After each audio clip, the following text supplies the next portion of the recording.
for like minutes. Yeah, that's a long cinematic. A couple of ultras, get hit by an ultimate at the end of that. That's pretty. So we do have highlights from the last match. Let's take a look at that. Yeah, this is that set. And Gutterman, really, his reads were incredible. There's that big counter breaker. Like we were saying, that knockdown at the top of that uppercut really doesn't add a lot of damage. Like, it adds a couple percent, but the response, if you land a counter breaker from it, is solid 60% from Tusk. Right here, the throw bait with the jumping heavy punch, and then the counter breaker again, and it's just like, at what point does humanity deserve this kind of treatment, right? I feel like Tusk is just made for Gutter Magic, because Gutter is just about like taking those big reads and risks in a lot of his gameplay, and then usually going very well in his favor. And they absolutely did, because, man, he put him in several situations where he made a guess, and he guessed right. That reaction. Man, we got new emotes. Oh, no. I feel so bad for us. Oh, man. He knew it. As soon as he saw the ultimate, he's like, not like this. Killer Instinct literally gives you an opportunity while the match is happening to take your hands off the stick and go, oh, my God, what have I done? Because you're stuck in combo. What has happened to me? What is this moment in my life? Why could this happen to me? All I'm thinking about is the not like this Evo emote. Oh, God, no. Like, not like this. Except you're still playing. Like, yeah. I'm getting comboed right now. Oh, my God. It doesn't give. It's probably one of the worst feelings. So on the left side of your screen there, another Ultra Arcade sponsoree. I mean, there's so many there, and they're all so talented, obviously, at Killer Instinct. That is Wheels on the left. Ultra Arcade Wheels versus Raven is Raw. Another one of the Spinal players. There's a few of those Spinal players out there. We got a couple of them. Him and Base really the representatives to watch out for. I feel like they're so talented. And yeah, you know, Wheels used to go by Dayton J. Yeah, for you guys that are kind of confused, that is Dayton. If you're just going by the name, Dayton has been playing this game for a long time. Yes, one of the best Killer Instinct players there is. Yeah, super good player for sure, Dayton J. But then changed his names to Wheels, which I think is a hilarious change. And if that's what you want to rock, I'm 100% about it. And of course, his opponent Raven is Raw. A super dangerous Spinal player. Him and Base really sticking it out with this character and making it count. Curious to see how Wheels is going to conduct the matchup with Saberwolf, because this is one of the very early, Saberwolf blows up Spinal really hard. You just need that knockdown. Many moons ago, right? Many moons ago. In the first season. This is one of the ones that Saberwolf like, has changed dramatically since then, and you don't see him as much anymore, but in the hands of some other players, like my God, we've seen some crazy stuff. Yeah, there's tons of great Saberwolf players out there, and he really benefits from a player who has great grounded footsies and just spacing, but also someone who knows how to go a little crazy sometimes. Yep. You know, you got to turn on the offense, and you got to be able to take risks, and those are the two strengths that a Saberwolf player will need. Great avoidance of the back heavy from Raven. Yeah, that back heavy punch, one of the best normals, right? It's got advantage. Oh, the throw bait. That was crazy. And Dayton is always so tricky about that kind of stuff. I feel like he is very optimal in like his setups and his ideas. And that back fierce, you can see it's huge. It's advantage Saberwolf on gets block. a free follow-up. One of the best things you can do is either throw tech or shadow counter. Yeah, you're stuck a lot of times. Flip out, you saw there, that resets and allows you to go for a mix-up when they land. And double jab from Saberwolf, super important in this matchup. If you meaty with that, and the dash through. If you meaty with that double jab, Spinal is in such a bad position. He can't backdash or teleport. You can just chase him down. Pretty good response from Wheels, making this look like a Season 1 game right now. Yeah, keeping it nice and simple, and I think that's the strategy for a good reason. Overhead. He could kill if he extends his combo, but he chooses to keep it relatively short and in favor of mix-up and positioning. Well, some kind of positioning went wrong over there. I don't know who paused. I don't know what just happened there. We're still waiting. There was a pause from someone on one end. Nobody knows. These fickle controllers. No, everyone's waiting for something, but nobody knows. Yeah, nobody knows. It's hard to say, right? Like, I don't know what just happened there. People are running frantically around trying to figure out exactly what happened. I think they agreed on something. Yeah. No, it was a button check. That's what it was. It looked like that was a button check? Man, button checks have changed since my day. Things are looking much more tense. I think they agreed that, like, yeah, that was my bad. Take the round. Yeah. I think we'll get the match too represented on screen too. Yeah, I think Raven said like, oh yeah, that was my B. That was me. So if that's the case, then that should be 1-0 Wheels. Which is a tough way to go down in that first game. Like, you don't want to give up a match because of a pause for sure. Yeah, and it's kind of the nature, man. You got to be really careful. All right, here we go. Yeah, that did go in Wheels' favor, just to let you guys know. I mean, he was looking great in that set anyway. Delayed auto doubles, and takes the juggle percentage. Saberwolf has good knockdown pressure after that. Oh man, back fierce into back fierce for positioning, staggered roundhouse, flip out, and this is such a good positioning. There's so much momentum on Wheels' side. Wow. Yeah, Spinal hasn't even had a chance to hit a button yet. Now, finally, he has a little bit of offense. Instinct available. It immediately built him 3 skulls. What a bait! Good call. I love it how Spinal got pushed all the way to the right side of the screen, and then he was slowly pushing Saberwolf back to the other side of the screen. Just the battle of attrition. You can see the skulls bouncing now. He's stuck. All the bouncing, overhead skulls. It's going to bounce up and down. Run away, Doggo. Doggo, please, get out of there. And you can see the absorption now. I can't believe Wheels has blocked like almost every single overhead. That's some really good response. Some Doggo defense if I've ever seen it. Double jab to blow up the backdash. Very smart from Wheels. He has that coverage on the wake up. You got to be so insistent about that in this game. Don't let your opponent move on wake up. Lock him down, force him to eat the mix up. Yeah. Backdashes are invincible, but you can definitely stop almost every opportunity if they don't have an invincible wake up. You see that Spinal's teleport is throwable, and that's what he did to it. Great shadow counter from Wheels going in right now. A couple crouching light punch manuals, very interesting. All right, we'll see if the guess break is here. No, it doesn't even guess, actually. Just lets the combo go out. What an interrupt. Good answer. And man, Wheels has been so good about shutting down a lot of this Spinal offense. Oh, just the raw clips, and that should do it into Ultra. Wheels with a huge response in that game. Yeah. That was fairly convincing. Like I said, this is extremely reminiscent of some very early matchup stuff in Killer Instinct, and it looks like it's played almost the same way. You just pressure Spinal if you are Saberwolf, and as Spinal, you try to get out of that pressure. Yeah, I mean, and he's keeping it nice and simple for that reason. He wants us to stay simple. That's when it's in Saberwolf's favor, right? The more offense and kind of pressure that you can put out as Spinal, the better it's going to be for you. Oh, just immediate break attempt. Yeah, there was a lot of KV built up on that combo, so he couldn't extend it too much further than that anyway. Ooh, the backdash. Invincibility, it got him away from the meaty. Interesting juggle. Not seeing a lot of the, I think it's down medium kick with Saberwolf, his new quote-unquote like dive kick. Yeah, you don't really see that. Very tricky to use it correctly. I believe it's the aerial Doggo claw assault. That's what it's called. Yeah, that's the move name. Move names are, you know, they're always pretty good, so. Okay, chase down on the backdash with the roundhouse. Raven has a good opportunity here. Doesn't go for the mix-up at all, actually misses the low skull. Teleport out of the way, and this is when Raven needs to work, right? He's got this lead to work with, and he's just kind of hanging out. Feral cancels. That's what Saberwolf has in Instinct, the ability to cancel his moves on whip or hit. This can be pretty demotivational. Raven is taking the first round, but I don't know if, like, Wheels has been blocking all of the mix-ups he's been throwing at him. Like, low skull, teleport opposite side, low skull into overhead. Like, there's been so many blocks from Wheels right now that he just seems ready for it. Okay, that time there was about 15 skulls on the screen, so can't block all of things every time. Yeah, it's tough. This is probably the confidence that Raven needs right now. Big cash out. Yeah, he's in a great position. Very close to take this game. Like, sometimes you play like a mix-up character like Spinal where you have to make the opponent guess between high or low. It is really, really painful if it's not working, and sometimes you just need a little bit of confidence. Yeah, that'll do it, man. Raw slide caught at the tail end of that, and went straight into an ender, and it ended up killing. So, game for Raven is raw. Good work. And the mix-ups, like, they weren't counting for a while. It was just like the raw pressure and chip added up. But man, at the end there, when you have overhead skull coming down and then he like slides and you're just like, there's like that moment where you're just calculating everything in your head and then you just get hit. Exactly. If one hits like a one frame before the other, literally, it will act the way it does. Yeah. But if you're in block, you can naturally just kind of like hold down back and you're okay. Yeah, exactly. There's all block. Or auto block, depending on what you want to call it. Big combo right to start from Raven, preventing Saberwolf from building that meter. Bunch of skulls on deck. Wheels throwing him out of it, though. And now has the corner out of his advantage. Oh, no, this is going to hurt a lot. Yeah, hit confirmed that back heavy punch into the shadow. It's really good from Wheels now. He's in such a great position. Grabs him right out of the teleport, sweeps the other teleport. He's so good at pursuing after a lot of these escape options. And short combo right there. You see the one chance, and you know, and what that means is that in that opportunity you're there, he kept the combo into one breakable section. Yep. So that way he could just end it immediately. So there's only one chance for Spinal to guess what it was going to be before the combo ended. And it's not going to be a ton of damage, it's like 22%, but it's all he needs to win the round. Yeah, short combo is always going to be lower on the damage, but they're just harder to break, and that's the benefit that you have from having a shorter combo. Tons of blocks right now from Wheels. This is ridiculous. How Finally got hit. Still blocking, though.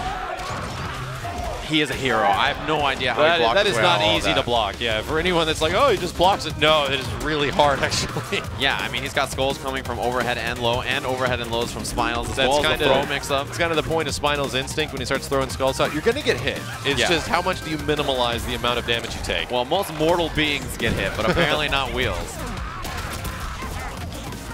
Ah, the light triples. break. Yeah, he ended up breaking that spectral manual. And you see that just the down back, he's hanging out. Activation, he's got Pharaoh cancels available. Stays in the front, just with that crouching light kick throw. Oh yeah, he got him.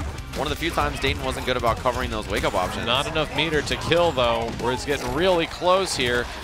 Wheels just about out of instinct. Clutch uppercut. Yeah, short little juggle afterwards. We'll see what the mix-up is. Double down jab. Chases backdash. Throw bait doesn't work. This is such a good position, but instinct. Oh, what a block. Oh, it was punishable, but he went for throw tech. There is throw. Oh, he tried the cover. Oh, that does it. Wheels takes it 3-1. That could have gone in either favor there. Yeah, that really could have. There was kind of like an interesting guess scenario that had to happen when he ran up after that. He could have hit Crouching Fierce to beat the jump. I did like what Wheels was doing, a lot of his pressure. He was ending his combos deliberately early, backdashing to try to bait a button, which came from like counter break, or I'm sorry, regular break, and then just going into back heavy punch to continue more pressure. It's really smart. Yeah, it's a super good idea. And not only that, but it like, so when a lot of people will do like a light linker, because it has low hit stun, and then throw you. As a reset. So like he did that like the first time, and then the next time he did light linker backdash, and he was like, oh, throw tech, and then he punished it. Exactly. And you know, throws have a big whiff animation in this game. When you whiff a throw, you're like, it's huge. So you can neutral jump, completely punish throws. And it's like, there's one of the nice things is that you have to commit to throw teching or commit to throwing your opponent, because throwing is actually one of the biggest primary resources of doing damage in this game that is not breakable. Exactly. Like throws are just raw good damage, which is why command throw characters like Thunder end up getting a lot of their mileage just off of crunch. Good solid 25%. And then you become so scared of the command throw that you try to jump. You start jumping. And that's when you get hit by a lot of the grounded stuff. And so it just leads right back into each other. That's what makes them so dangerous. And you mentioned throws are a risk on offense too. And that's totally true, because like if I know, okay, he's going to walk up and throw me, you hold up and they throw and whiff and you get a full punish on it. You get a full punish off it. Super dangerous, right? You got to worry about that. Nothing is safe. Nothing is safe in this game. Even if you landed a combo, now that's not safe. Now you got to worry about the breaker, but you get that raw jump damage, and a lot of the stray hits in Killer Instinct do a lot of damage because a lot of it is breakable. Yeah. So like a lot of just raw heavy buttons, like you said, like the Tusk down Fierce does like 15% by itself or something situations like that are just good damage, and you can choose to make it. You can choose to stop it, but if you guess wrong, you're losing 60%. We saw that with Osamatsu. Yeah. If you choose to guess and it turns out you weren't right on that breaker, well, good luck. That was a nice life bar while it lasted. One of the more interesting things to actually mention in this version of KI that is a lot different than EVO as well as the previous Killer Instinct Cup is the fact that combo breakers have kind of changed. Yes. When you break someone now, before you would recover all of your potential damage that was built up in the combo. Right. But now a lot of that potential damage after a combo breaker actually stays on the character. So even if you broke the combo, if they get another combo after, it can do ridiculous damage. Exactly, and that really benefits characters who build up a lot of potential damage, right? So like, it favors players who like to use resets a lot and just get constant hits. So even if you're broken, if you find the next hit, then you still have potential damage up there. It was an interesting response because combo breakers are naturally powerful in this game because they reset you back to like a neutral situation. Exactly. But now that combo breakers kind of leave the person that broke at a disadvantage no matter what. Yeah. Like the positive outtake of it is that you broke the combo. Congratulations. But if you get hit again and they land it this time, it's really gonna hurt. Yeah, especially if there's like a Cinder on there or something and he has like 60% potential damage on you. That's terrifying. Man, the speed there was pretty impressive, right? The speed at which the down button was pressed is quite impressive. Yeah, I feel like there's certainly an art to how fast you can hit it. Although I'll tell you that people who play on like a regular controller have such an advantage. Yeah, compared no, that to is ridiculous. stick. Yeah, hitbox is actually the most powerful. Like clearly, the advantage in Killer Instinct of a controller over an arcade stick is profound because of the B tagging. Yeah, the B tagging speed, of course. Yeah, but on a hitbox, it's the best because you just take both your hands and you just rapid fire the button. And the speed at which you can do it, you can even slide forward and backwards. See through time. Like, I just tested it once. I used someone else's hitbox, and I was like, I have an experiment. I got to see how fast I can do this. And I was like, brrr, and I was like, this is cheating. No one should be allowed to use this. This is cheating. This would This would make so many people so mad. Yeah, like the speed is out of control. We have another match coming up. This is Selfless.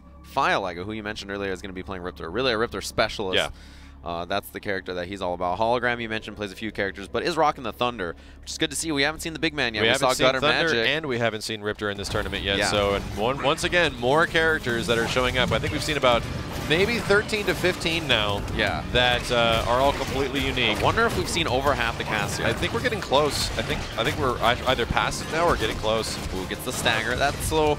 Riptor doesn't have a normal dash. She has a run, a back run, and a forward run, and she can cancel both of those into different things. Overhead reset, Big right reset. into the Wow, reset command throw. 2 resets into command throw. Overhead Another again. one. Oh, and the back throw. That is the special thing about Thunder in this game, right? He can combo into his throws, and his back throw turns you around and lets him combo after. There were so many resets there. I thought he was just, I couldn't tell if it was manual reset heaven. Yeah, I mean, it's really great. Stomp, cash out. Second stomp misses, but he doesn't have that instinct dash through. Heavy linker, and there's the manual after good Shadow. manual. That's going to give him the life bar too. No, not quite. Wow, It was so what close. the heck? It almost looked like the fireball didn't hit in the end. Yeah, there wasn't maybe the scaling on it. Oh, try to get the run back heavy kick, but didn't get it. What a break. No life on, no life. Fireliger cannot get hit. Yeah, Chip will do it, but the big jump in caught him. Making risks. Take those risks. You have no life. You gotta do it. And goes for setup. Look for flip out. Couldn't find it. Clever Girl goes unpunished. Dude, Fireliger literally got 60-70% off of 0 health. That is exactly what you want in that first life bar. Yeah, exactly. You want to try to get as much as you can. Thunder now in an okay position. Just build a little bit of that meter. The boots. Shadow counter? No. No go. Gotta look for that as a Riptor player. Oh, good no. catch. We'll see what the mix-up's gonna be. That was really weird. Yeah. I'm guessing an input error of some kind. Yeah, probably not what he wanted. Oh, mix-up. Yeah, dash forward there. Flip out. And the low tick throw, but there is instinct available from Riptor.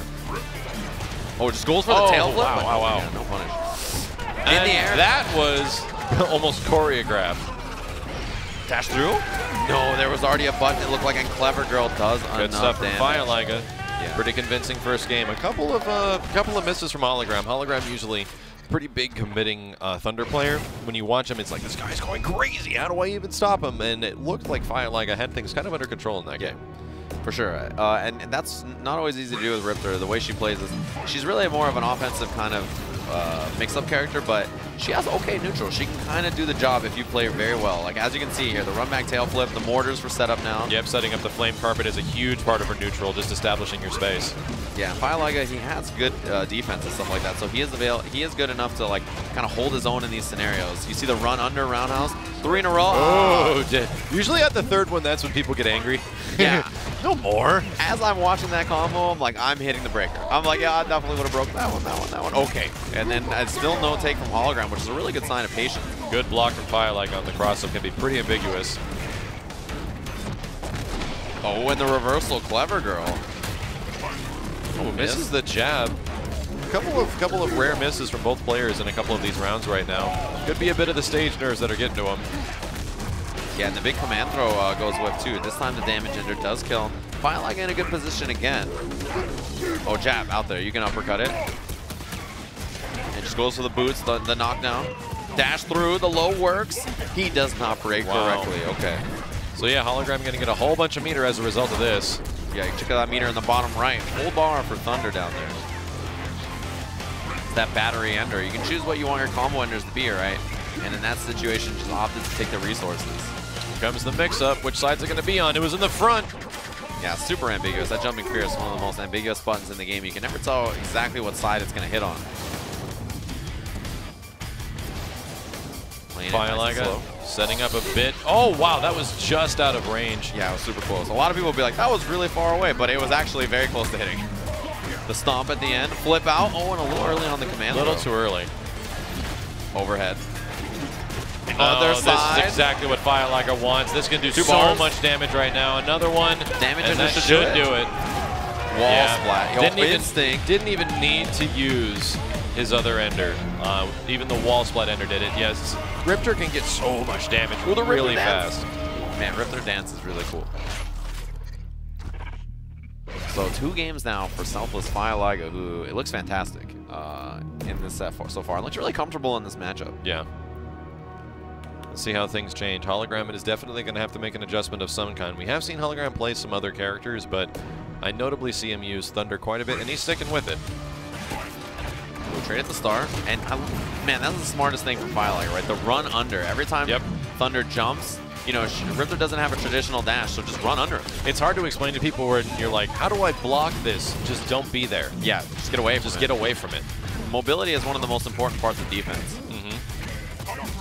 The low reset ends the combo and powers up. That gives Thunder that enhanced That was dash. a really good call because it kind of option selected Rippler's backdash. That's the most ambiguous jump. You can never know. You never know. He jumps, the tomahawks come down, and you get hit. I think crouching heavy punch from Thunder is the most brutal looking manual in the game. Just big chop. Nice chunk. No break on the heavy. Yeah, it was heavy doubles, which are the easiest doubles to see and break on reaction. Easiest thing in the game to see and break on reaction. Shadow tried to catch him on the backdash. Good stuff from Firelight. Got barely any health to do so. Yeah, clutch break from Hologram. Hologram for sure thought that was going to chip. Instinct activation. See what Hologram can make of this instinct with Thunder. Dash through, flip out, but the backdash, maybe expecting a wake-up reversal. That's a really good call because in the last situation, he went for crouching short into command grab, and it totally worked. And now Hologram can play a little slower. Shadow counter. Wow, that was incredibly clutch. Yeah, you got to be ready. And the reset on top of it, because of that potential damage, this is going to be a level 2, 32% on that reset. A lot of characters in KI have aspects where it seems like their pressure is just non-stop, but they are extremely shadow counterable. Yes. They're multi-hitting moves, right? And shadow counters, when they activate, the next attack that hits them will trigger the move. Yep. So, you know, they're very good against those multi-hitting scenarios. Liga with a lot of close-range pressure into resets right now. Has him exactly where he wants him, in fact. Big uppercut from Hologram. That was a huge commit. Another huge commit on the heavy. And the breaker from Firelight. Oh, Mortar's here. There's the uppercut to get out. Another one. The dash forward for sure, and Ultra. Wow, that was just, that was slugging. Slugging. They just were going for it. Because at any point, Firelight breaking those follow-ups to the downwards heavy attack at the end of Thunder's uppercuts would have just resulted in a counter break for 60%. Yeah, huge damage. And that's the risk you take. And now that we're going to another game, that mind game has been established. Like, yeah, he is willing to break that. So now do you go for the counter break? Mortar's out. And that uppercut from Thunder is so important. It's projectile invincible, which allows him to move around and traverse through a lot of the zoning that these characters have. Establishes himself. Thunder has like a perfect backdash to get out of the flame carpet, just in enough range. Yeah, and the flame carpet, you know, you can actually just jump and hold up out of it, right? It doesn't punish people who are on the ground. And so backdash also invincibility. It's a good way to get away from it. Goes for the command grab, doesn't get it. Firelight with a hard knockdown. Doesn't put out flame carpet, instead chooses to go for Mortar. You see no breaker. Oh, cross-up stomp. Big block. Yeah, that was a clutch block from Firelight. He's seen that setup before, it seems.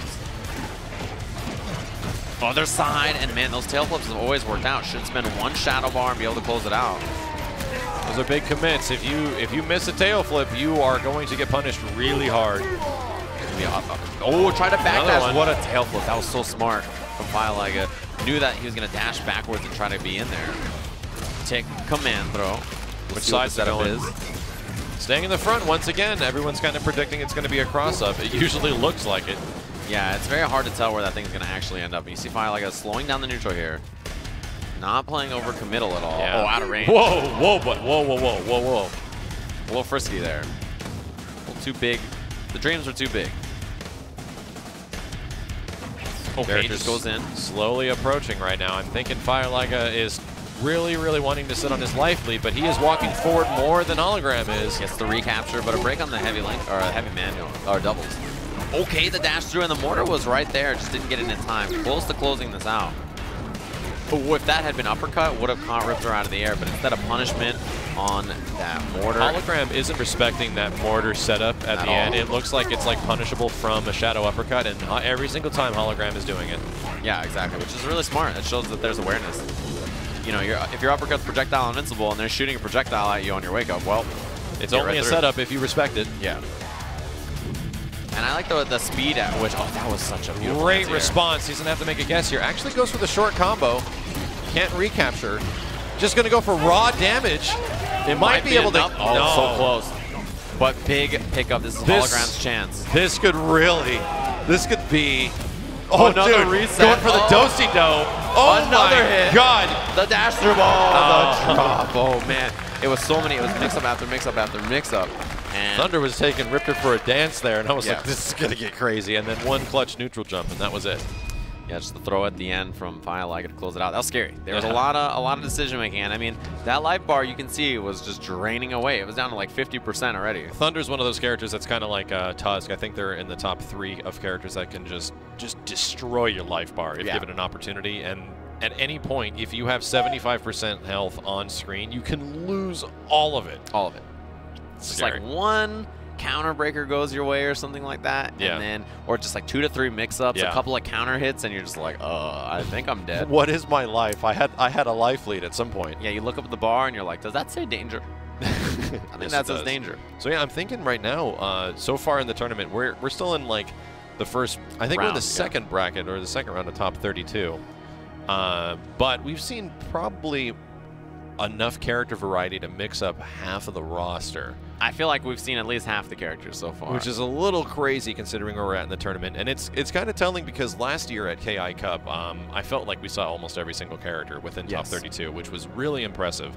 Top 8, we're going to start boiling down later tonight. So if you guys are looking forward to that, I'm thinking we're anticipating top 8 starting around 8 o'clock. 8 o'clock our time here in San Antonio.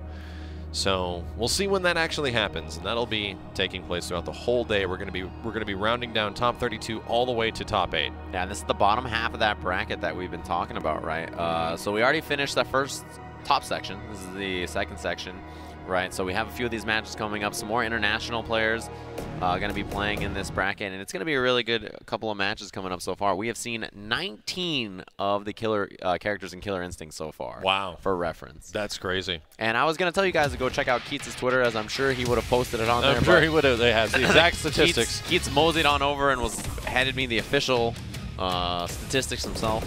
Said, yeah, 19 He's characters. like 19 characters and 36 colors have been chosen. 36 colors, 15 2 outfits. ultimates and a partridge in a two pear ultimates, tree. Yeah. And 1 partridge in a pear tree. And that's how it's been so far. It's been really cool to see so much character variety.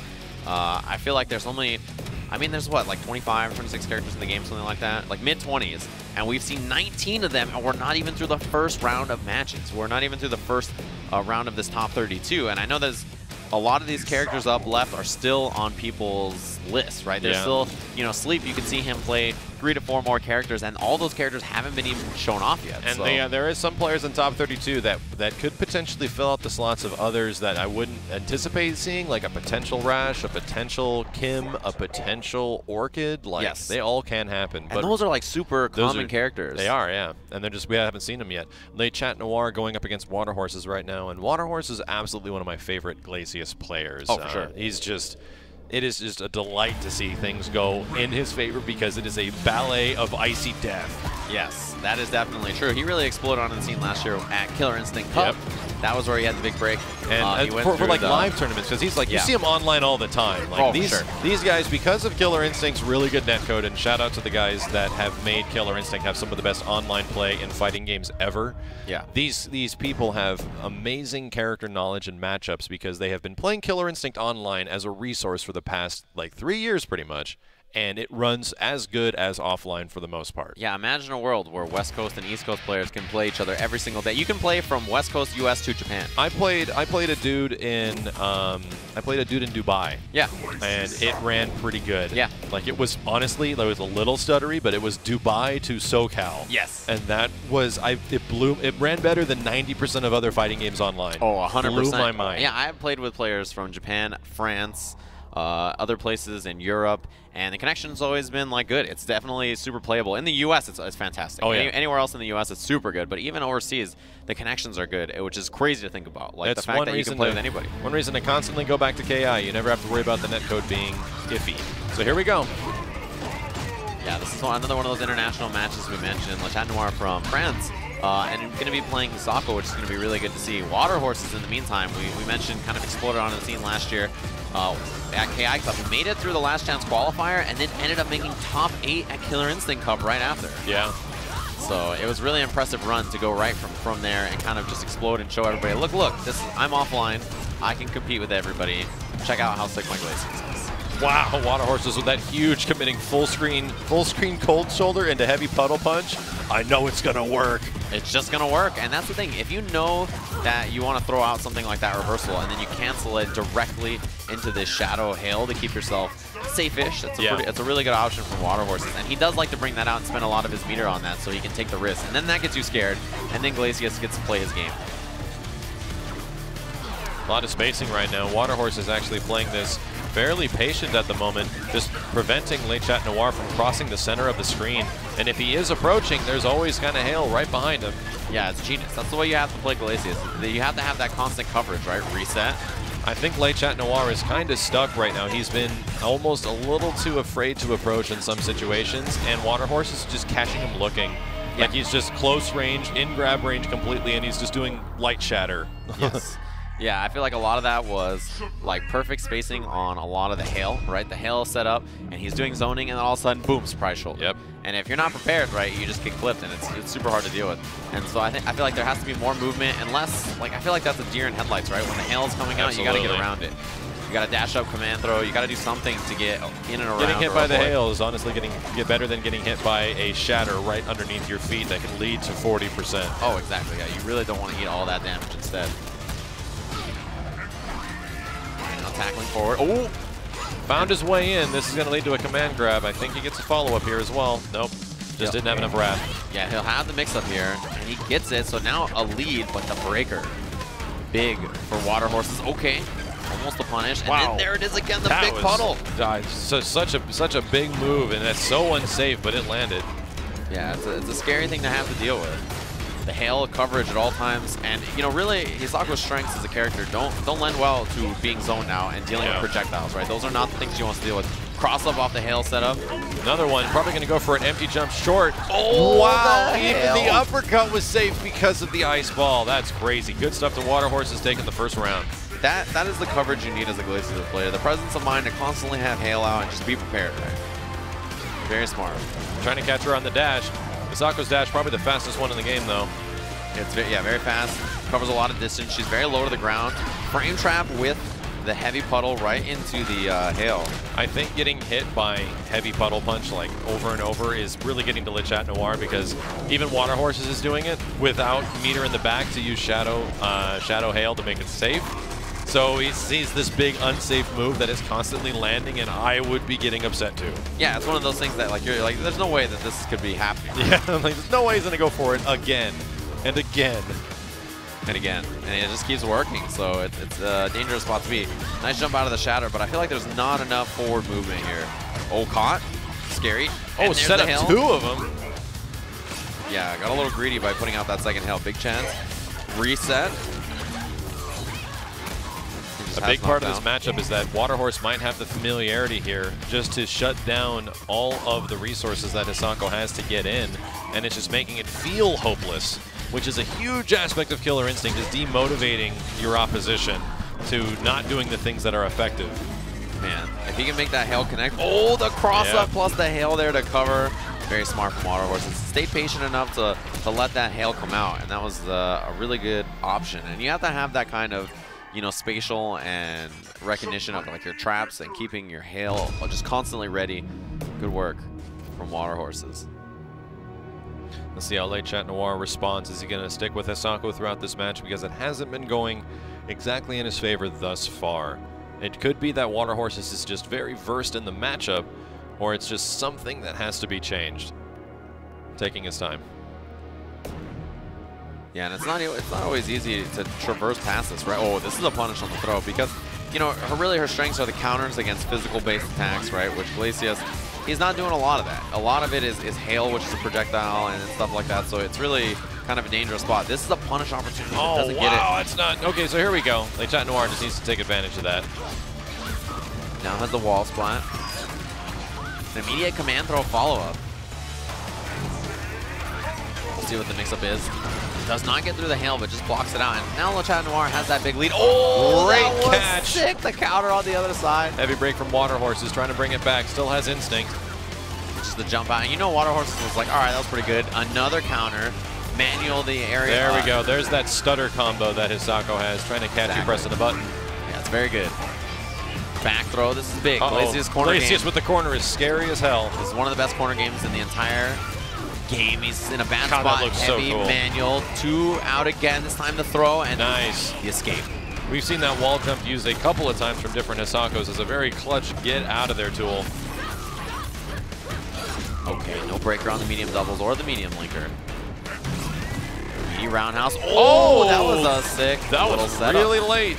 Yeah, it was a nice little tick throw off the Where's the follow-up going to be? Going for heavy puddle punch again. Water Horses doesn't cancel it into Shadow Hail. And a breaker on the medium linker.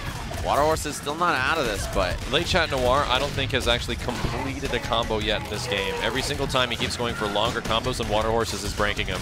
Yeah, his break percentage is so high. Oh, he can get through. Oh, that was crazy looking. That was super smart. Whip canceling into the descent. That was really good. Both players are instinct. They're kind of spending it in neutral right now. A little bit of damage from Water Horses, just trying to take the life bar. Uses the shadow. Oh my God, that was really smart. That was so good. Incredible game from Late Chat Noir. Uses the shadow move that actually has projectile invincibility. So good. And so he had the counter and then was like, oh, there's a hail coming my way. Well, good thing I have this shadow move queued up and ready to go. And Water Horses was like, That was pretty awesome. That was pretty awesome. All right, here we go. Let's see how this can change, because that was a supreme victory in Late Chat Noir's favor, and the previous 2 matches were supreme victories in Water Horse's favor. Yeah, snipage out of the air and a little bit more hail and a little bit more buttons from Water Horses already. And that's a good call. Yeah, the instant overheads have all been very consistently landing, so I think that you should continue to go for that option. Nice. Gets the counter hit.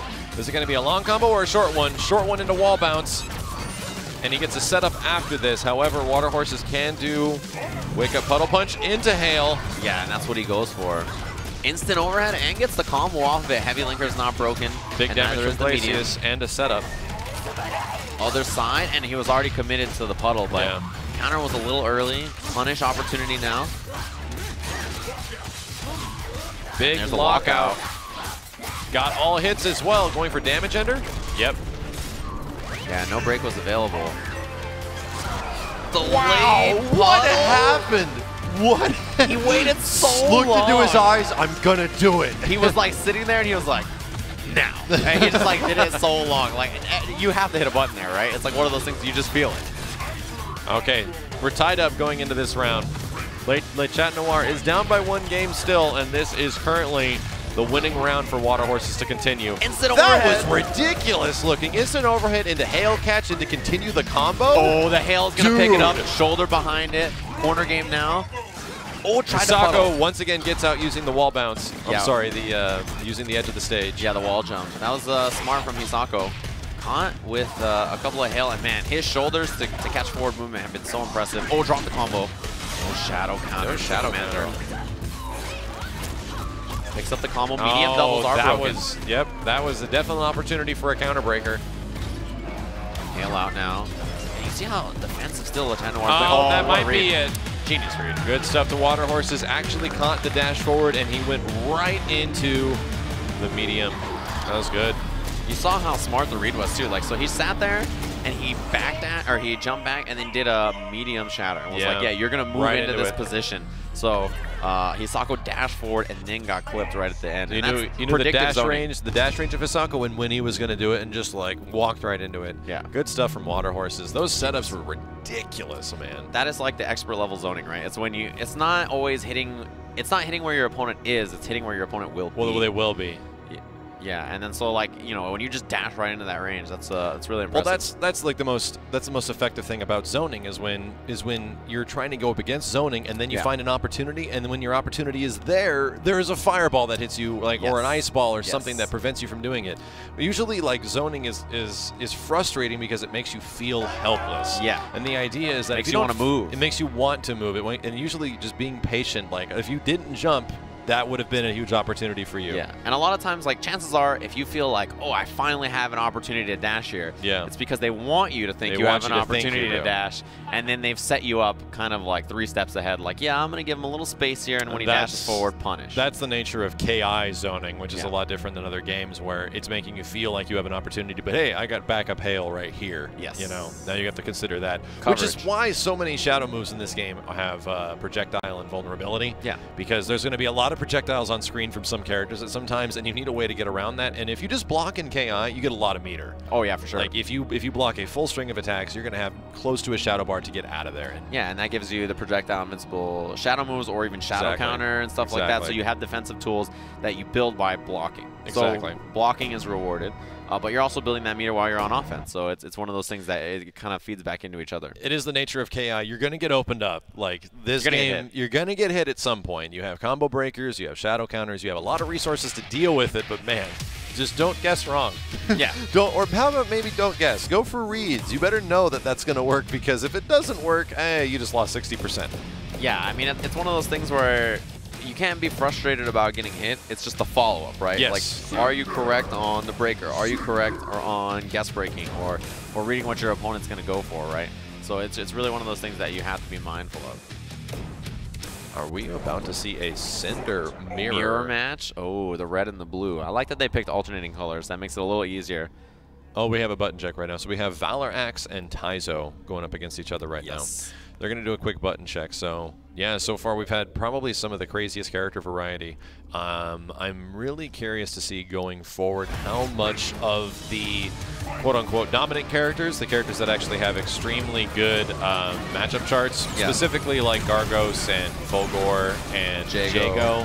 We haven't seen a lot of them yet. There's been one Fulgor, and it's Nikki, and that's kind of the nature of Nikki, is that people switch to Fulgor because this is way in my favor that they don't do good. Yeah. Nikki is the one that is ready to commit and ready to break and is confident about everything. They're like, man, this Nikki fella keeps winning with Fulgor. I'll just play Fulgor and win, and okay, I lost. Okay, I lost. It's the same thing with Jago. It's like they're characters that have the tools to do everything. Yes. Like one guy can teleport, the other guy can bring his life back, but their tool set is very, very similar. For sure. Which is what puts them so high. On like a matchup chart, that puts them so high. But a lot of this stuff that's in Killer Instinct that wins tournaments is like crazy gimmicky things that people just have to deal with, and you have to deal with the fact that the mix-up is happening. Where do you block it? The cool thing is that a lot of the powerful characters in KIs are just like the general kind of like zony all-arounders. All-arounders. So they're just like, you know, well, you try to jump over a fireball and you got uppercut. That is like, does that sound familiar? It's like every fighting game, right? So it's like there's a lot of the good characters have cool tool sets that are also, you know, they're basic,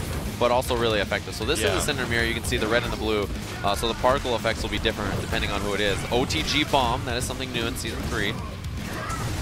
And so those bombs are one of the most important projectiles. If they collide with another projectile on screen, aka another bomb, then they'll explode on each other. If they don't, then Cinder can use all 3 punches to detonate the bombs. Yeah. And they have a lot of advantage. So if you can get one on somebody like that, you can jump and you have advantage even from super far away. Yeah, as soon as Cinder essentially gets stuck with a bomb on him, or you land a bomb on the other opponent, you have freedom to approach at that point because you can explode it, and if they get hit, you can just recapture back to the ground and convert to full damage. And you see that Inferno, the one where Cinder shoots the fire out of his arms, will build potential damage. And that's one of his biggest strengths, right? And then you can confirm it into the shadow from full screen, which you just saw. So Cinder really is built around potential damage, stacking it, obtaining it, and then cashing it out. That's kind of his game plan. All right, big risk on the uppercut. Yeah, definitely not safe to do, but sometimes you got to go for it. There's going to be a lot of this, a lot of jump around bomb, trying to catch the other person into a juggle situation just like this, and to recapture, maybe shadow cash out? No, going for the leg burnout. Now he can't flip kick without losing a whole bunch of potential life. I mean, look at the potential damage up in that top left you see. It's a chunk. It's a lot up there. Bomb set up and just escape. Yeah, you see that just backs up out of there. Good call. Gets full screen to recover the life back. Yeah, now potential damage not going to be a factor. Shadow bomb. Big, it's a lot of chip. Yeah, it does like a solid 3% chip. All right, shadow confirmed. And a breaker again. Both of them have broken it. Good message to send. Oh, uppercut right out of the Shadow Trailblazer. This is just going in each player's exchange right now. Like, they are almost identical in life bars, and there's been 50 seconds lost from the clock already. Oh, the counter breaker. Knew it was going to happen, but a little too late. Yeah, and the cash out on the damage. A chip will do it. Nice jump back. Yeah, this is the thing with Cinder. Cinder on Cinder fights can take quite a while because of how much time is spent trying to catch each other in bombs. And he's a low damage character for the most part. So his main thing is that he doesn't do a lot of damage. Very smart juggle. Unbreakable. He has setup damage. Yeah, so it's very low damage overall. What he does is he builds potential damage. And as that potential damage builds, that allows him to get bigger, more damaging combos in the end when he does land the hit. But for the most part, the hits are not going to do too much. It's just when Cinder is fighting Cinder, they're trying to do the same thing to each other. Yes. And you get situations like this. Yeah, his game plan is really a slow burn. It's not something that's going to just be instant. Oh, this could be big. Goes for the wall bounce immediately. Yeah, could have maybe got more damage with, could have done the damage ender or lit the arms on fire, legs on fire. Those burnout enders. Oh, shadow counter is baited. It's almost like Valorax knew the shadow counter was coming. Yeah, or could have been even trying to bait uppercut or something like that. He just blocked. Legs are on fire now. You can see the red flames on the blue Cinder. Still haven't seen one damage ender yet from both these guys. They're going for the arm burnout, much less the leg burnout. And there you go. There it is. 15 seconds left on the clock, and Taizo's down by a ton. Yeah, I mean, Cinder's such low damage. He needs a ton here. The uppercut. That and should in such do a it. good position. Yeah, even if he doesn't break, you see him just back off. That was so smart. He's just like, look, I'm not even going to get involved. Breaker this, breaker and that, that'll do whatever. it just on chip damage alone if he pops it. Oh! Sometimes you gotta let him know. Sometimes you gotta let him know. You have these on you, and you can't do anything about it. There's no time left. I got bombs on you. I have room to run. I am just gonna hang out back here. This really is a battle of patience. Like this matchup for Cinder versus Cinder, like. I'm almost considering if one guy is down 2 games that they'd want to switch to another character, but they might be Cinder specialists. Yeah, it's one of those things where, like, this is your character, but yeah, the matchup is going to be very hit and run, and that's kind of how Cinder plays in general. But, oh man, bombs. You see the advantage, he gets the walk up after the bomb explosion and just check with that standing medium kick. Cinder's absolutely one of the characters that has a lot of tools at his disposal, but you have to work for it. And he has never been just a really easy to pick up and play kind of character. He's one of those guys that takes a few weeks to play. Yeah, big chip. Oh, and yes, the revenge. There we go. So, we got some mind games in the work now. They're going to lead to pretty big damage. That is one of those scenarios that I feel like counter breaking is so good. It's revenge. When your opponent makes a mistake, right? So he missed an opportunity there and then immediately breaks. I think a lot of people have that kind of mindset, right? Where, oh, I messed up, but I can break her here. Yeah. That's the thought process. So that's a good time. Taizo getting a whole bunch of full screen burns right now, chipping away a little bit of life. It's that fired up Inferno to clip people. When you have that instinct, right, you can shoot at full screen like that and you get a ton of potential damage. Bombs. Oh, and he is the shadow projectile. Great call. Yeah, that was shadow so smart. projectile through the explosions. Yeah, he had the projectile invincibility on the shadow move to just go right through. Very smart. I didn't even realize we were playing on Cinder stage until right now. Man, I'm so mad at these guys. Look at them go. All right, the recapture, but breaks right after with the medium. Check, and he pops in the air. Oh, what a bait on the uppercut. Just flies away with the Trailblazer. A lot of spacing things out right now. Valorax still up a game, but is down in the life lead at the moment. Can bring it back here. Got the recapture. Nice, quick manual. Yeah, and then battery under afterwards. All right, back throw. Will have the ability to burn the legs. Yeah, goes for it. After a throw with Cinder, you can just do a level 1 burn, which is, a little bit of potential damage. Where's Taizo going to go with this? Has the plan. Preventing him from flip kicking, or else he's going to take a ton of potential. But Valorax has a lot of white life down. Yeah, potential damage really built up so much. But see, running away just to try to get it back. 38 seconds on the clock, so quite a bit. Oh, the shadow. Once again. Shadow will move again. Yeah, it has projectile invincibility, so, and he can do it in the air, which is very powerful. Oh, whip punish, but not the full thing. Where's it going to go? Oh, sick bomb juggle, but the break. The one part that's super obvious. Yeah, definitely the most obvious part about that. All right, more burn, and uses his bomb to stop the zoning. Fired up Inferno. Oh man, the bomb clash. So many bombs on the screen now. Now he has the advantage confirmed. Does he break? Oh, it only was 2 hits. It was 2 hits because it was so far away. Man. I think we're going to have to boil this down to blue dude versus orange dude. Yeah. Blue dude doing pretty good. Orange dude got a couple of bombs. Blue fella and red fella. Well, they're tied 1-1 right now. Let's see who makes an adjustment. So happy it's kind of that hard to tell like what adjustments need to be made because they're matchup, playing the same game. Like literally, they are playing the exact same matchup. Yeah, the strategy is so similar too. I mean, you know, it's when you play the character well, that's kind of how he works. But I'm so happy that the projectiles and all the hit sparks and everything are blue. Yeah, red. it would be makes pretty it so confusing. helpful. If the blue cinder threw red projectiles, oh man, this would be a tough day. You can do that though. Yeah, you can get a red cinder. Yeah, that'd be rough. We're trying to chase him down with the Trailblazer, but cannot make it in. All about even in life. Taizo taking damage though. Valorax trying to get in. And it's constant short combos from both of these guys. Yeah, you see, they're not really extending. He had a lockout, didn't go in too deep on it. I feel like they got to try to extend a little bit. You need damage as Cinder. Yeah. And there's a lot of potential life up there. And if your combos get broken as Cinder, it's not a big deal. We got to explain how rare of Cinder versus Cinder is in heavy competitive play. You do not see this very often, so it's interesting the pace of the match. Valorax taking that first game though, pretty convincingly, first round. Yeah, he had a lot of potential damage built up. And then that bomb, right? He could pop it off the throw and pick up a combo from it. Breaker again. Cancel right into the Shadow Clap. Big damage on that. Ooh, that was a good Shadow Smart. counter. Yeah, because, you know, he has big advantage afterwards, right? So he's going to be able to hit a button first. So that's why you go for the Shadow counter. Another Shadow counter. A lot of potential damage. Just end it. It should do it. Good stuff. All right. Wow, Taizo almost brought that back completely from like a 60% deficit. Ooh, try to challenge. Oh, and the late cancel into Instinct. Very smart. Got to guess which one those are. And there's the burn on the legs. 22%. Okay, challenge. This should be a punch. Oh, wow. Great backdash right through the grab attempt. Valorax slowly pushing him into the corner.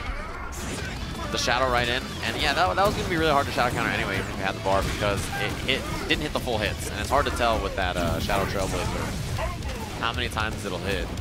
Exchanging space like crazy. Like Valorax literally walked Taizo all the way to the other side of the screen and then got hit with a leg burn, so he had to walk back the other way to recover his life back. Didn't break it, and he immediately goes for the damage on the feet. Okay, that time a punish. And this should be a big cash out, not quite enough, but very close. And now the positioning is so important. Can just back off, use the bombs. This is a terrible spot to be. You use the use the threat of the old bombs to restack new bombs. Yep. So you have bombs on there, you explode them, you immediately throw the next bomb, that connects, and then now it's like, all right, you can't move. Bombs, bombs, bombs, fire, fire, fire. Yes. It's how these characters play. Very hit and run, very mobile in the air, short combos. They want a lot of burning on the legs or arms. Ooh, yeah, counter break attempt. But the counter break came a little too early. Is actually risking it by going for, I like that, he even is sacrificing his white health just to get a little bit more damage. Wow, what a pickup. Yeah, 11% juggle and stacks potential damage on top of it. So there's a pretty big lead now for, and this is actually exactly where you want to be. Sets up the bomb and just blocks. Yeah, I was waiting for that uppercut, but it finally came out from Taizo. Wow, I haven't seen them complete like one juggle combo in a while because they're just catching them on every single opportunity. Yeah, it's they're getting broken. See if this will be enough damage. Oh, counter breaker! Wow! Yeah, surprise! He could have just ended his own combo. Yeah, he could have ended it and probably have taken the life bar. The throw, and that should be enough. Yeah. So Valorax is up quite a bit of health and close to taking this set. Gonna spend that fired up just to get the legs there. Get a little bit of potential damage. The stare down. And with the bombs on it, you're always at advantage of late break. And that is shadow counterable, so the instinct pop to keep it relatively safe. Taizo trying to make a comeback here, pushing Valorax into the corner with potential health. Oh, caught him low. And does the shadow to confirm. It only hit twice, you can see. Which made that super hard to deal with. Very curious. It allows you to convert the combo, and you can't exactly break it. Yeah, there's got to be a follow-up after to cash it out. All right, arms were on fire, but it gets out of there. And the bombs, yeah, the threat of the bombs mean that you really can't move, and then that allows him to stack a secondary bomb afterwards. You can see Valorax using that consistently, just trying to establish his space. Will this get broken? Maybe on the recap? Oh, he's just waiting for it, waiting for the recapture moment, and it never happened. Yeah. So he just brought him back down to the ground. I love that he did that huge long juggle, and then the throw did most of the damage. Yep. Yeah, very, very low damage character without that potential damage stacked up. But that's the game plan. Surprise Trailblazer. And Taizo can get bomb set up here. Plus cross up. It's a relatively safe setup to Pop do. the bomb. Yep, off the ground OTG. Now we're about tied up here. Oh, throw whiff, but nothing off of it. Fired up bomb gets tossed out. Wow, I'm shocked that Taizo has officially brought this back from a huge deficit. Shadow bomb out. And yeah, Valorx has been using that quite a bit. Taizo doesn't have the meter to use the shadow that is projectile invincible. Yeah, the Shadow Trailblazer. There's a breaker on medium Trailblazer, actually. You can tell based on the angles that they go out what the strength is going to be.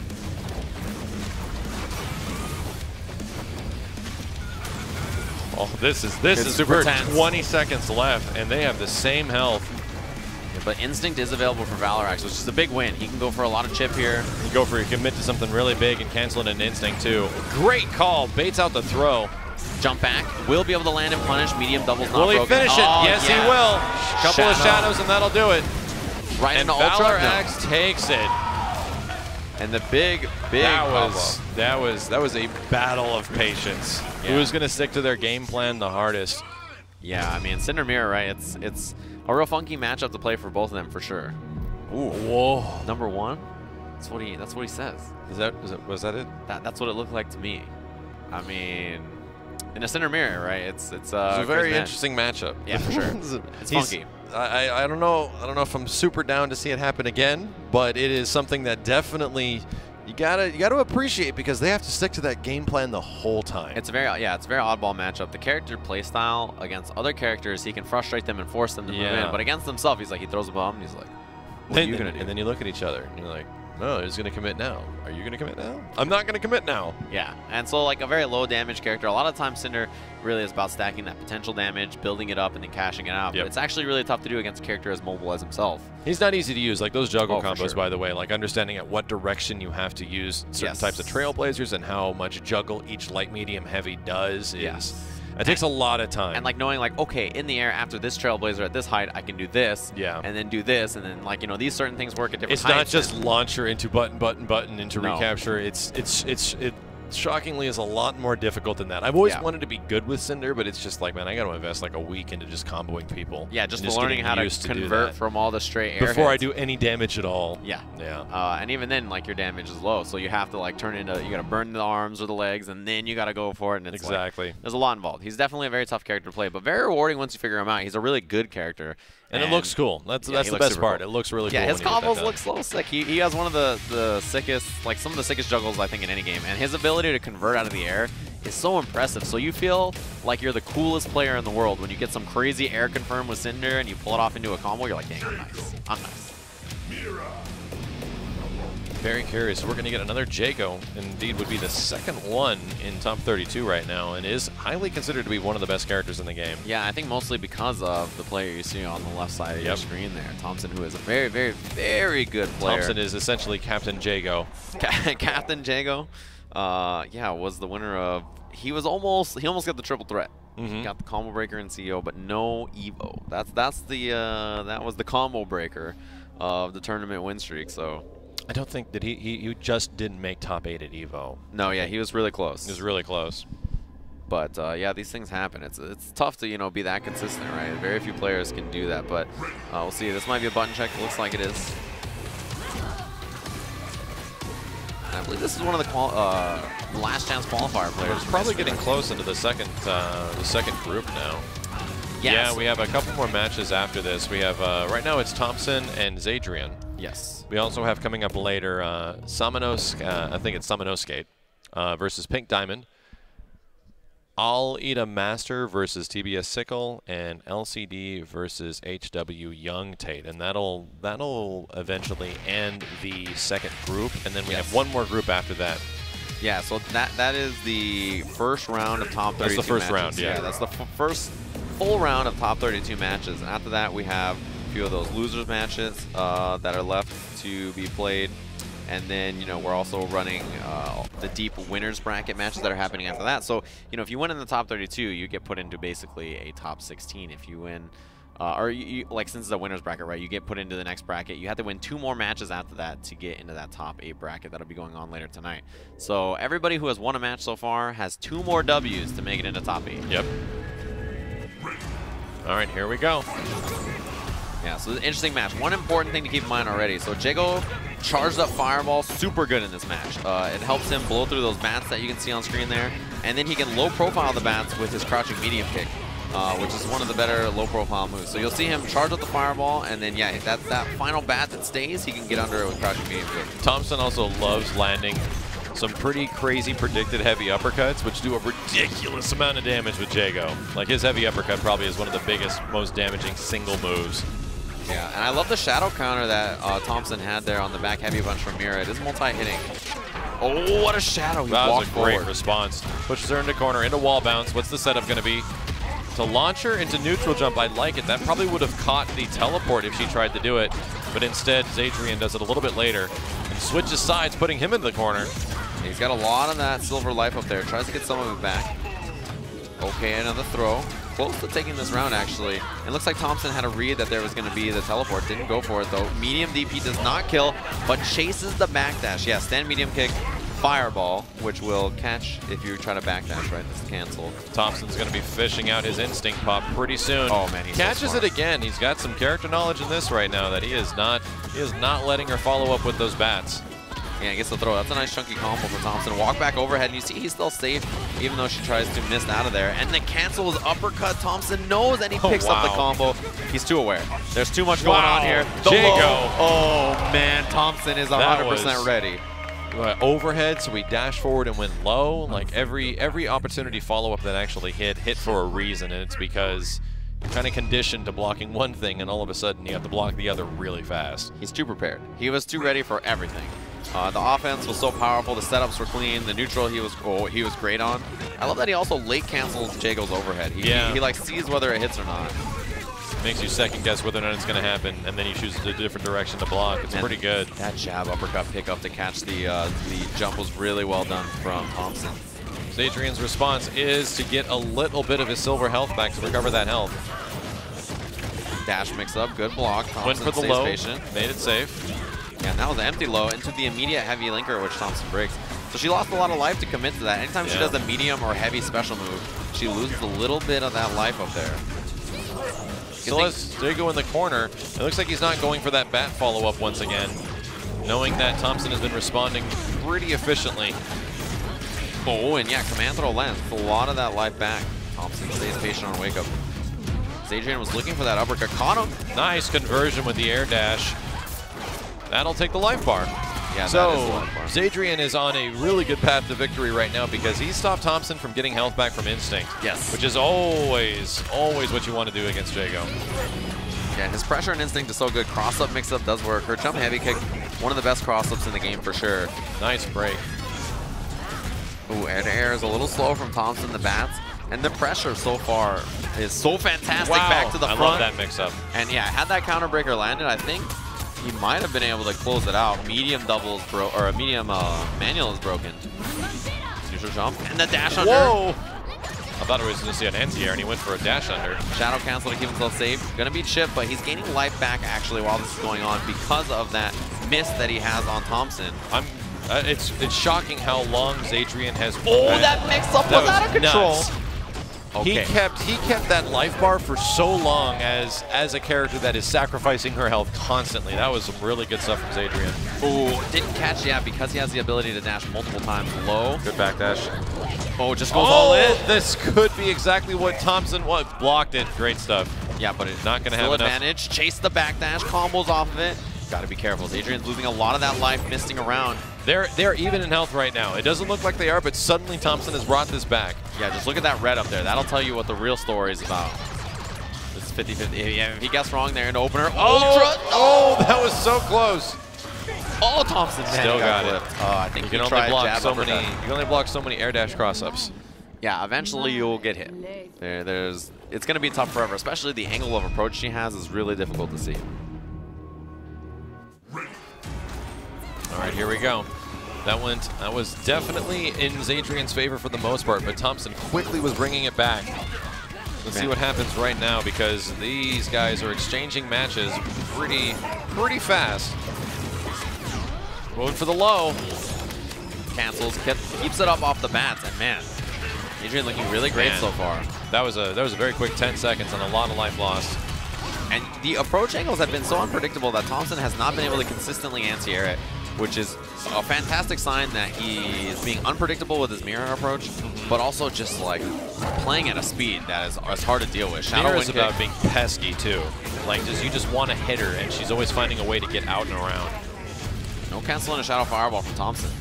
Standing medium punch. Look at Walk the life. back, stand medium punch. That is effective. And those fireballs are out. He built up a ton of life, and that trade is not good for Mira. Yeah.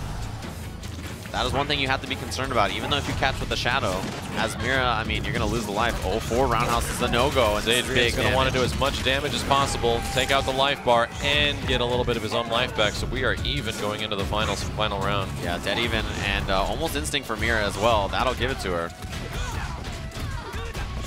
A lot of medium linkers in there. Look for the counter breaker. It's a no-go, and now instinct available. We'll put How the hard miss. is Adrian going to punish? Pretty big. And that miss, it adds up potential damage while it's on you, and it gives Mira's gray health back, the silver life that you see up there at the top. So between those two things together, it's very powerful. The miss through. Wow, good call. Adrian showing a huge amount of adaptation right now in this matchup. Cash out on the air juggle. Sick looking for a good 40% too. Big lead, and the movement is so important. I feel like he's showing off now. This is getting crazy. He lost a lot of life though, moving around like that. A lot of that silver up there. Reads the forward roundhouse, does not go Thompson's way. He's down a little bit here, but as you can see, that silver up there, a big risk. Man, Thompson, he needs one hit. Thompson was fishing that one out. That looked completely in Adrian's favor, and then he started doing a couple too many teleports, which probably take off the most silver life as possible. That's the risk you take as playing Mira. It's a fine line between using some of the most powerful tools in the game and losing your health. She is the epitome of the glass cannon. Yeah, as you use all these really powerful, dominating moves in neutral to move around, to navigate, you're losing your life just, hit by hit. So, you're really great, you're really strong, you're doing awesome stuff, but you got to watch that health bar. Yeah. Wow, these cross-ups, these bats into constant cross-ups. Yeah, you see the low profile from Thompson. You trade on the fireball, you get under with that crouching medium kick. Oh, pickup. Yeah, wow, that looks so cool. There's like about a billion frames of hit stun on that. Seeing Jago confirmed from like fireballs that have landed with standing medium or heavy punch just always look awesome. Oh yeah, for sure. Dash cancel doesn't work out. Just a one chance combo. You can see there was only one opportunity for Thompson to break.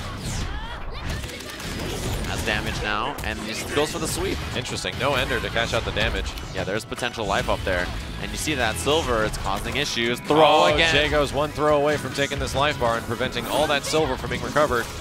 Ooh, and she's got no life. If that hits, yeah, gotta miss. Gotta do it. And the chip will do it for Thompson. That's the risk you take on riding that low amount of health as Mira.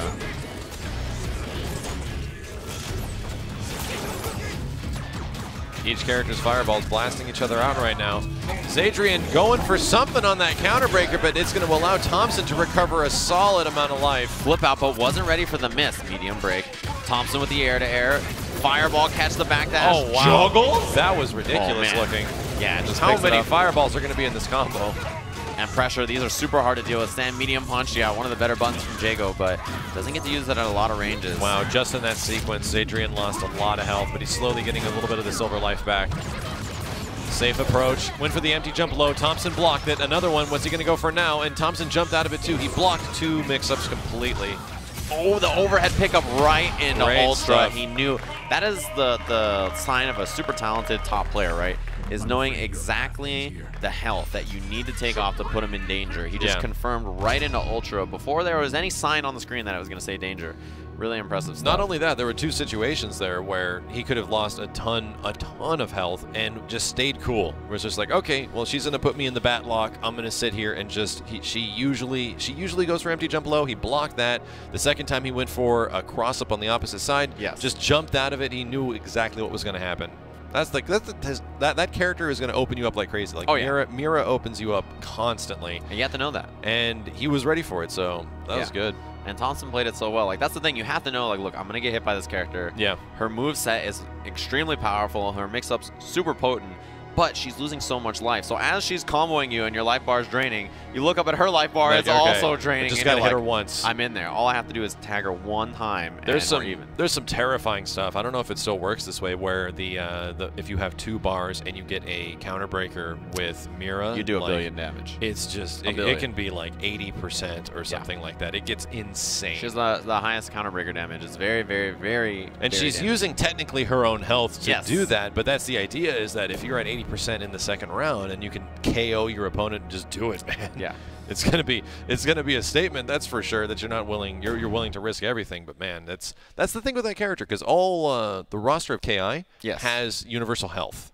So Right, yeah, they all have base health, but Mira technically has lower health than anyone because all the stuff she does is taking away that health. So that's how the glass cannons are created, is kind of coming up with creative ways to go around everybody having the same life bar. That's why Arya is kind of split into the multiple bodies. Yeah, she has multiple bodies with so different that, life you know, bars. she's incredibly powerful with the multiple bodies or with the drones for backup. But as soon as, like, you know, you start to take out one of them, the character will lose tools. And that's how you handle the glass cannons in this game. They're just slightly different than, you know, the other characters in terms of how their health bars exactly operate. This is going to be a super, super, like, early but talented match that we have coming up. Skate and Pink Diamond. This is going to be a crazy one for sure.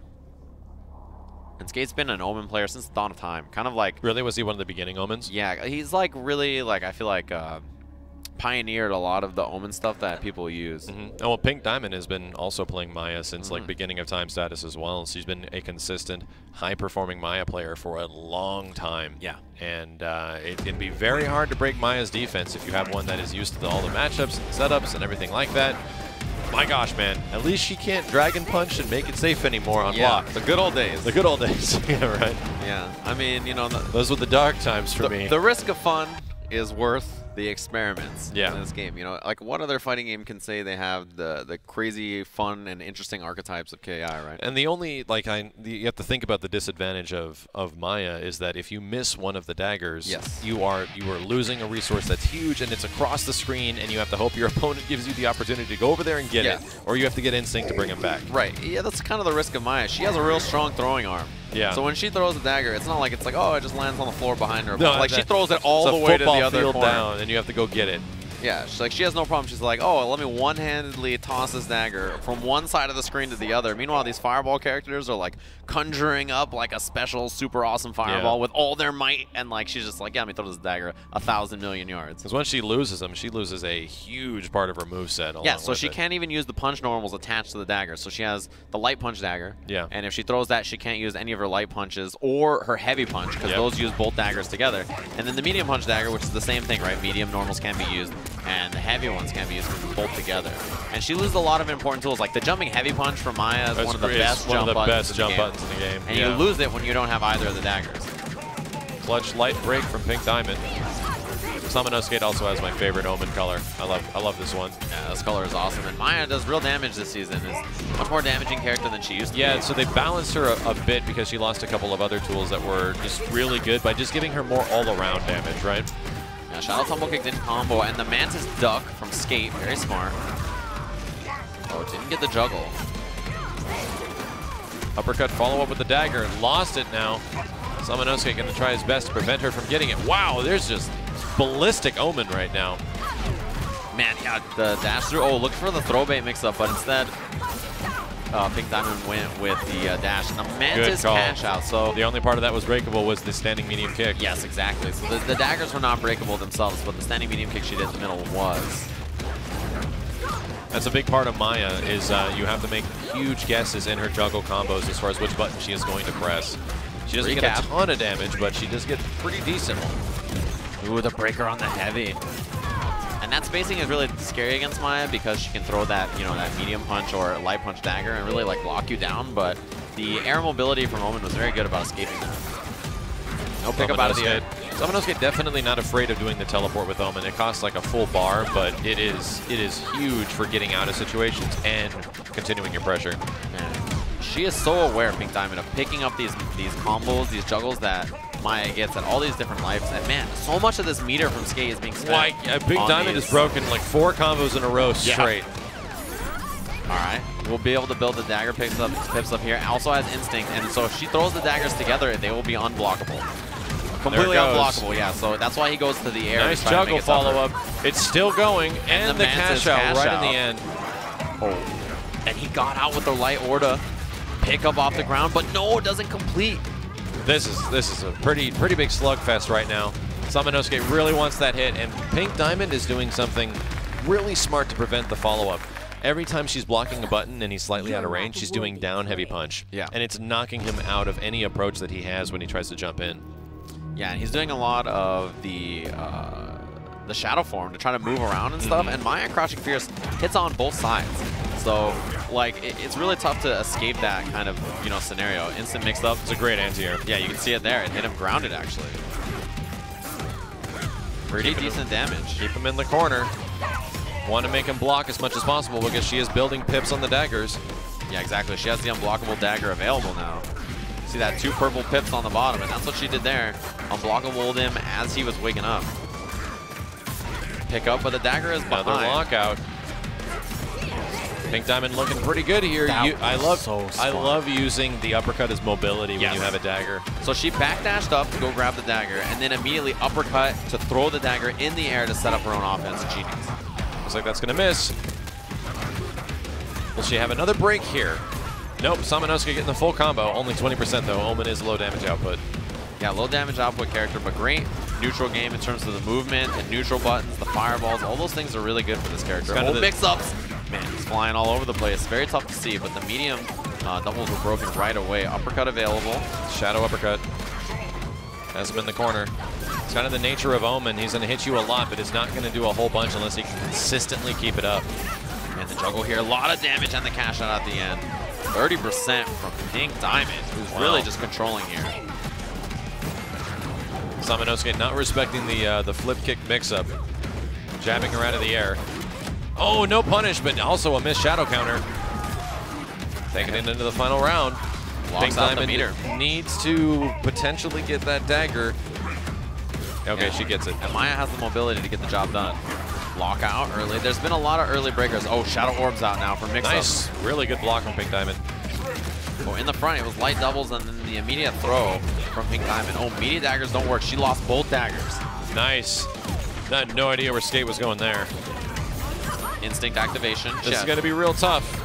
She's going to build 3 pips. Here comes the unblockable. So unless he can lock her down, unblockable is coming out. And that beats other projectiles that just completely went through the Shadow Orbs. And here's the Mantis. Yep. There you go. That's the huge part of Maya, and one of her biggest buffs she's got is that originally Mantis did cash out, which was a bug apparently, and then later on it was taken away, and then it was brought back as they started working the character because so many people liked using it. It became a feature. It became a feature, yeah. A bug turned into a feature. These things happen.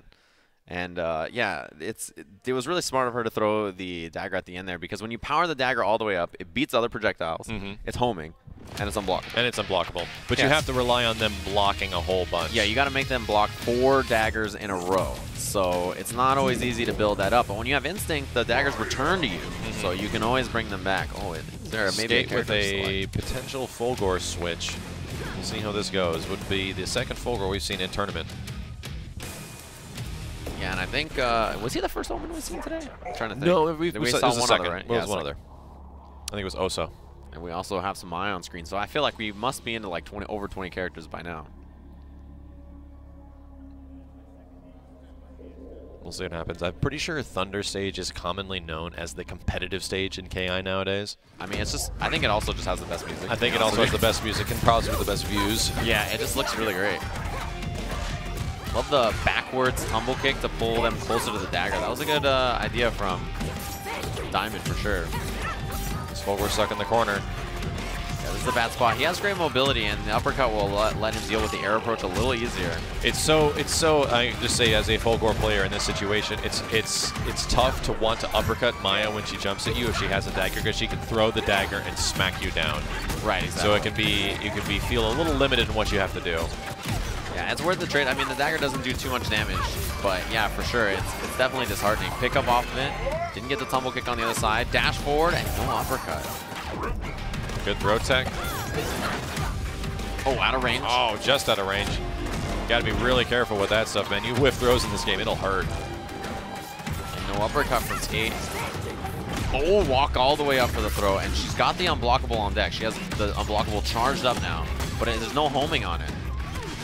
Caught low, skate with the reset. Where's the teleport going? Wow, Completely smart baited stuff. it. That was actually a really good idea, just to stay in space and neutral jump. Yeah. Good idea, takes the first life bar. So there, for sure, she was trying to uppercut on the other side, but he actually stayed right in front, so because of that, she got the shadow tumble kick, and then, you know, the punish. So that was really good from Skate. Oh, another whiff throw. This is going to lead to a bit of damage. Also gets caught on the backdash. Skate breaking, though. Yeah, medium kick that was broken. So where is this combo going to go? Recap does get Nice. broken. Good call from Skate. And the recapture is a heavy breaker always, so important to keep in mind. Mix-ups in the front this time. It's mix-up, it's left-right, and it's overhead low. Nice. Uppercut trades. Oh! Once again, breaks that heavy. It's getting risky now. And there's the uppercut. He also has instinct available. That's the manual. going to be the game, most likely. Oh, goes for the hard knockdown. Didn't have enough pips. Chip will do it anyway, yeah. All right, Skate taking one game.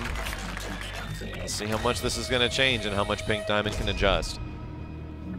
Was in a pretty good spot there too. He had so much bar to work with at the end. Like, you know, he could just, even if that Crouching Fierce didn't kill, he could have done Fireball and then Shadow Fireball to chip. Yeah. So bad spot. Fulgor's just really about like 20 to 25% hard knockdown into mix-up over and over and over again. Yeah, he does these short combos with one chance for your opponent to break, right? Just one little auto double or linker in there, and then you immediately just end the combo. Go for that knockdown, as you said. The left-right, upside down, overhead low. Yep. Mix-ups. Unblockable gets in there, picks it off the combo. Man, that is such How good long will conversion. it go? Actually goes for the recapture, and oh, the second hit of the auto double blew it out. Still gets the follow-up damage because the potential health was there.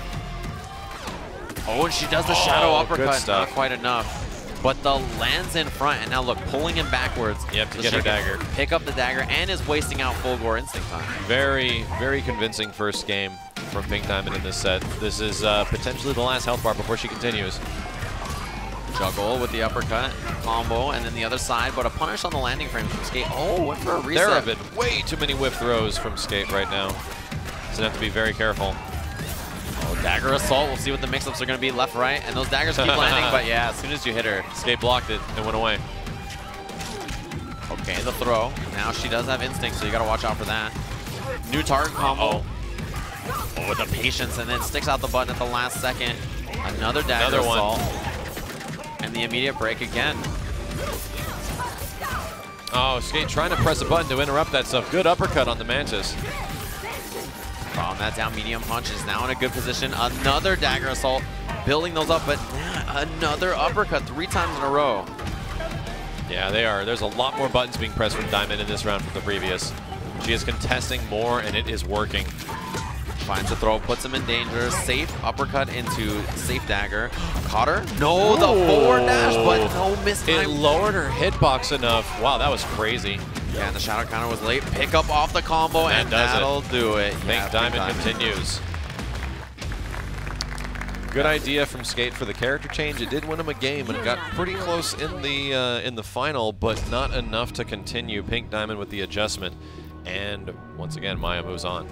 Yeah, I really like the movement from Maya. I also think that almost nobody else uses the uppercut into dagger toss as much and as well. It's like, pretty looking too. It's just like you sick, see her diving around the screen and stuff like that. Yeah, she just flies upwards in like that angle and then throws the dagger out. It's really sick, and it's a great move. Weird story. Like early on, we were making the trailer for it. I'm like, I feel like you can use the uppercut as mobility. I'm gonna stick that in the trailer, and it ends up being a thing that's still about her, which is neat, because that's a part of the core character that was like, I don't know if this is gonna work this way. Kind of with like Mantis cashing out damage and stuff like that. Yeah. It's definitely a really cool part about the character too. And Mantis is such an interesting move because you're always like dealing with like, oh my god, she's in the air above me, throwing daggers down at me. All of a sudden she's diving down. And she just dives down and picks you up with Mantis. And she's such a cool character. There's so much like airtime where she's like jumping around, throwing daggers, like juggling, picking them up, and like it's such a cool play style.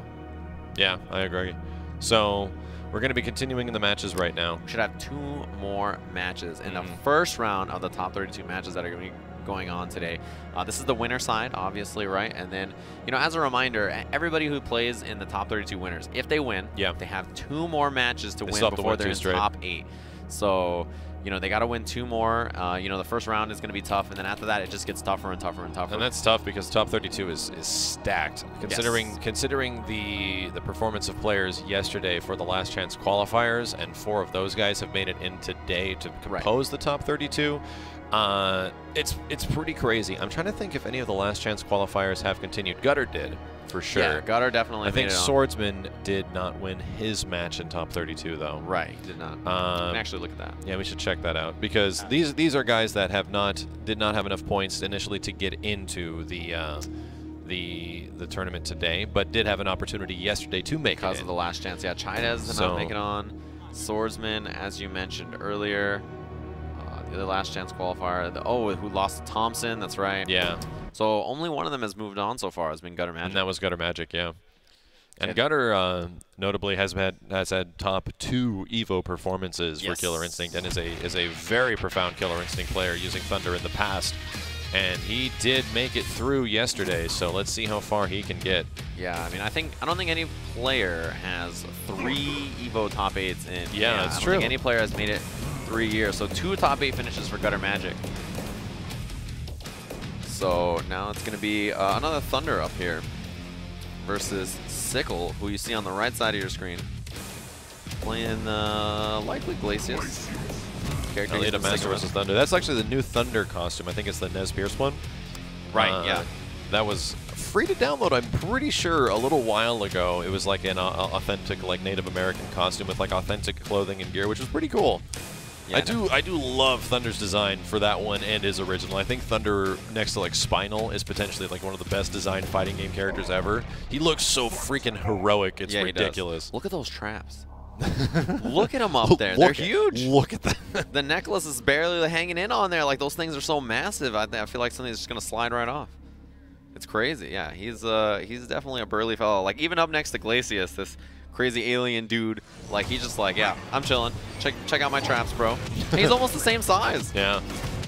There's another very, very similar Season 1 match with the characters that have changed so much over the years. You can kind of think Killer Instinct in Season 1 to 2 to 3 where we're at now, and we're kind of in this interesting like 3.5 area where characters are being added and changed. Right. But over the first 3 seasons, and I've talked to Keats about this, you kind of look at it like the Street Fighter games in the past, like the Alpha games, like Street Fighter Alpha 1 to 2 to 3 are all similar games with similar mechanics and features, but all fundamentally completely different. Right, exactly. And that's pretty much what's happened with Killer Instinct. The first season was its own thing, the second season was its own thing, and the third season has just added upon that with even more. Exactly. So button checks, looks like everything's good. I feel like at this point in time, we have seen so many of the characters. There's only like a few off the top of my head I can think of we haven't seen. Maybe like Shadow Jago isn't on there, which is crazy considering how good he is. Yeah, we haven't seen like a Conra or a Rash. No Conra, no Rash, no Shadow Jago, no Kim, no Orchid, no Arbiter. Yeah, those are like the characters I can think of off the top of my head. I don't think we're gonna see an Idol. We might, yeah. I mean, it depends on the characters or the players, right? That's true. The thing. So many of the players have so many different characters. Like pretty much every character we just mentioned are secondaries for people in the tournament. That's true. So it's one of those things. All right, here we go. So this is kind of a funky match. It's one of those ones where Thunder, yeah, you see the power up. It's important for him to be able to dash around. Yeah, to get through the hail. Right, exactly. His uppercut has a great angle to chase Glacius' jump back. You can see that when Glacius jumps back, Thunder uppercut has that upwards diagonal angle. But you see a lot of this kind of neutral in this match where Thunder has to make a commitment from going mid-screen to try to get in on Glacius, and Glacius to respond can do cold shoulder. Right, exactly. You can check him on the way in. This is where getting a little nutty can be good with Thunder because you can make your way through projectiles. There we go, reset into command grab. Yeah, immediate reset, just powers up, and the big jump fierce. Safe jump versus puddle punch. Dash through does get puddle punched.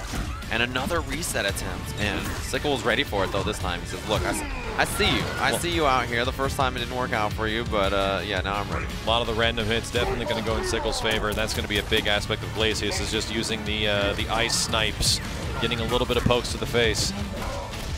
All right, caught. Big juggle now. Flip out at the end, but the block. Oh, activation. Nice. Shadow. And it's a flip out. Going. Yeah, if he had just gone for down light kick into the triple X, it would have worked, but still, either way, it works out for Edamaster here. This is another one of those international players to watch out for. Yep. Oh, down fears the cancel, and he just jumps through. It's not a true block stream.